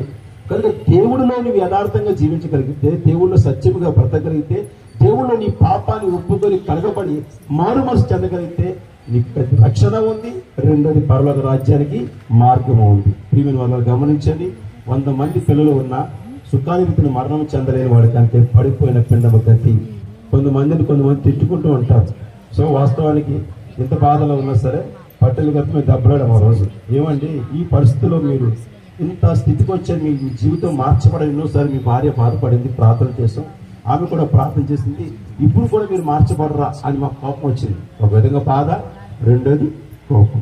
సో ఈ కోపంలో మంచిని ఎత్తుక్కోవాలి. ఏంటంటే తన జీవితం మార్చబడితే అతనే కొంతమందికి ఆధారంగా ఉండగలుగుతాడు, ఇంటి యజమానిగా జీవించగలుగుతాడు, ఒక పేరు ప్రత్యేకత తెచ్చుకోగలుగుతాడు. ఆయన వల్ల ఆ కుటుంబం అంతా ఏమవుతుందట, చిన్న భిన్నం అయిపోయింది. ఎందుకు కారణం ఏంటి? తల్లి బాధ్యత వహించిందట. ఎంత సవరణ చేసుకొచ్చినా చక్కగా నిలబెట్టినా ఇప్పుడు ఆమె లేదు. ఇప్పుడు ఎవరు లేడానికి ఆమె లేదు, నడిపించే మనిషి లేదు, నడిపించేవారికి కావాలి కదా. ఇప్పుడు ఎవరి మార్గం వాళ్ళది అయిపోతుంది, అంతే కదా. నీ జీవితంలో ఇప్పుడు భర్త లేని భార్యకి తన మార్గం తన భర్త ఉంటే భర్త సరెండర్ నడుస్తుంది, నేను ఏం చెప్తే అది ఏంటన్నా భార్య, లేకపోతే తన ఇష్టం. అలాగే ఇప్పుడు తనకు కుటుంబం ఉన్నప్పుడు ఆ కుటుంబ బరువు బాధ్యతలు మోసే ఆలోచన కలిగి ఉండాలి. సో ఆ ఇంట్లో అందరూ కూడా ఈరోజు చిన్నపిల్లలు ఎవరు లేరండి, అందరూ పెద్దవాళ్ళే. సో మీరు ఒకరినొకరు అర్థం చేసుకుని ఒకరినొకరు ప్రేమించుకుంటూ మిమ్మల్ని మీరు సరి చేసుకుంటూ సంఘంలో నడుస్తూ మీరు ఒకరికి మాదిరికరమైన జీవితం పంచగలగాలి. నేను వెళ్ళాను వచ్చాను పోయాను ఇక్కడ కొంచెం మంచి ముత్యం లాంటి మాటలు చల్లి ఇతరాలు వెళ్ళి చదిపోతున్నారు అయ్యారు. నిజంగా అవి కదా చాలా మంది హృదయాలకు అతుకొని ఉంటాయి కూడా. అవి ఏం చేయాలి, దాన్ని నెంబర్ వేయాలి. నిజంగా వాక్యం ఇంటికి చదువుకోండి ప్రతి ఒక్కరు కూడా. మంచి మాటలు, మనకు విలువైన మాటలు ఎక్కడ ఉన్నాయంటే ఈ లోకంలోంచి బ్రతుకు తెరువునిచ్చే మాటలు, సమాజంలో గౌరవాన్ని తెచ్చే మాటలు, పరలోక రాజ్యాన్ని నడిపించే మాటలు ఈ పరిశుద్ధ గ్రంథంలో ఉన్నాయి. మనకి ఏ కులమో ఏ మతమో ఏ జాతి పక్కన పెడితే మనము యథార్థత సత్యం అని మనకు వస్తుంది ఇందులో. రెండోది మనం అందరం ఒక్కటై ఉన్నాం, టీం వర్క్ చేస్తున్నాం దేవుళ్ళలో. మనం అందరం కూడా సత్యాన్ని గ్రహించి మంచి మార్గంలో నడుస్తున్నాం. ఒకరు నచ్చొచ్చు, ఒకరు నచ్చకపోవచ్చు, కానీ దేవుడికి నచ్చుతుందా లేదా చెప్పండి ఒకసారి. కనుక ప్రియమైన వాళ్ళరా, ప్రతి ఒక్కరు మరణించవలసిందే. మరణము చూడని నరుడైతే ఈ లోకంలో ఎవడు లేడు. రేపు నేను మరణించవచ్చు, కానీ ఈరోజు మరణించక ముందు మనం బ్రతికి ఉన్నాం. మరణించిన వారి గురించి అయిపోయింది, ఇంకా ఆమె గురించి మాట్లాడుకోవాల్సిన అవసరం అయితే మనకు లేదు. కానీ బ్రతికి ఉన్న మన పరిస్థితి ఏంటో ఆలోచించుకుందాం. ఈరోజు రేపు మనం ఆమెను చూడాలా, ప్రభువుని చూడాలా? ఒకటి, మనం ప్రభువుని చూడాలనుకుంటే ఆమెను చూడగలుగుతాం, అది గుర్తుంచుకోండి ప్రతి ఒక్కరు. మనం యేసయ్యను చూడాలి అనుకున్నప్పుడు మనం ఆమెను చూడగలుగుతాం. మేము ఈమెను చూడాలనుకున్నప్పుడు వాళ్ళ కుటుంబం ఉండాలి. అందులో ఎక్కడ ఉండాలి? కుటుంబం. నా తల్లిని మరి నేను చూడాలి, ఎక్కడ చూడగలుగుతాము? అక్కడికి వెళ్ళి చూడాలి. అని ఆశ కలిగి ఉండి జీవించగలిగినప్పుడే మనకు ఒక హోప్ ఉంటుంది. ప్రతి మనిషికి ఒక లక్ష్యం ఉంటుంది. నేను ఇల్లు కట్టుకోవాలి, లేకపోతే అక్కడికి వెళ్ళాలి, ఇది చెయ్యాలి, ఒక ఆలోచన ఎలాగ ఉంటుందో నేను ఎప్పటికైనా సరే దేవుని రాజ్యానికి వెళ్ళాలని ఆలోచన కలిగి ఉండండి. అందుకే నా అబ్రహాము భక్తులు మాట్లాడుతుంది, నేను పునాదులు గల పట్టణం కొరకు ఎదురు చూస్తున్నా ఉంటుంది. హల్లెలూయా. ప్రియమైన గమనించండి, ఈ లోక సంబంధమైనది ఇది శాశ్వతం ఎవరికీ కాదు. ఎప్పుడో ఏదో రోజు మనం విడిచిపెట్టి వెళ్ళవలసిందే. కానీ పరలోక సంబంధమైన వరమును రుచి చూచి మనం ఉన్నాం కనుక ఆ రుచిలో జీవిస్తూ మనమందరము కూడా మరొక దినమున ఆయన రాజ్యంలో కలుసుకొని ఆమెను చూస్తూ దేవునితో సహవాసం కలిగి సంతోషంగా ఉండాలని కోరుకుంటూ ఈ చిన్న మాటలు ముగిస్తున్నాను. చివరిగా చక్కని మన మధ్య దైవవాసరాలు బేడకమ్మ గారు చిన్న ప్రార్థన చేస్తారు. ముగింపు ప్రార్థన. Hi friends, Holi prayer home Gajuwaka సంగమ వారు మాట్లాడిన విలువైన దేవుని సందేశములను మీరు వినటానికి మా యొక్క యూట్యూబ్ ఛానల్ హోలీ ప్రేయర్ హోమ్ను సబ్స్క్రైబ్ చేసుకొని పక్కనున్న బెల్ ఐకాన్ క్లిక్ చేయగలరు.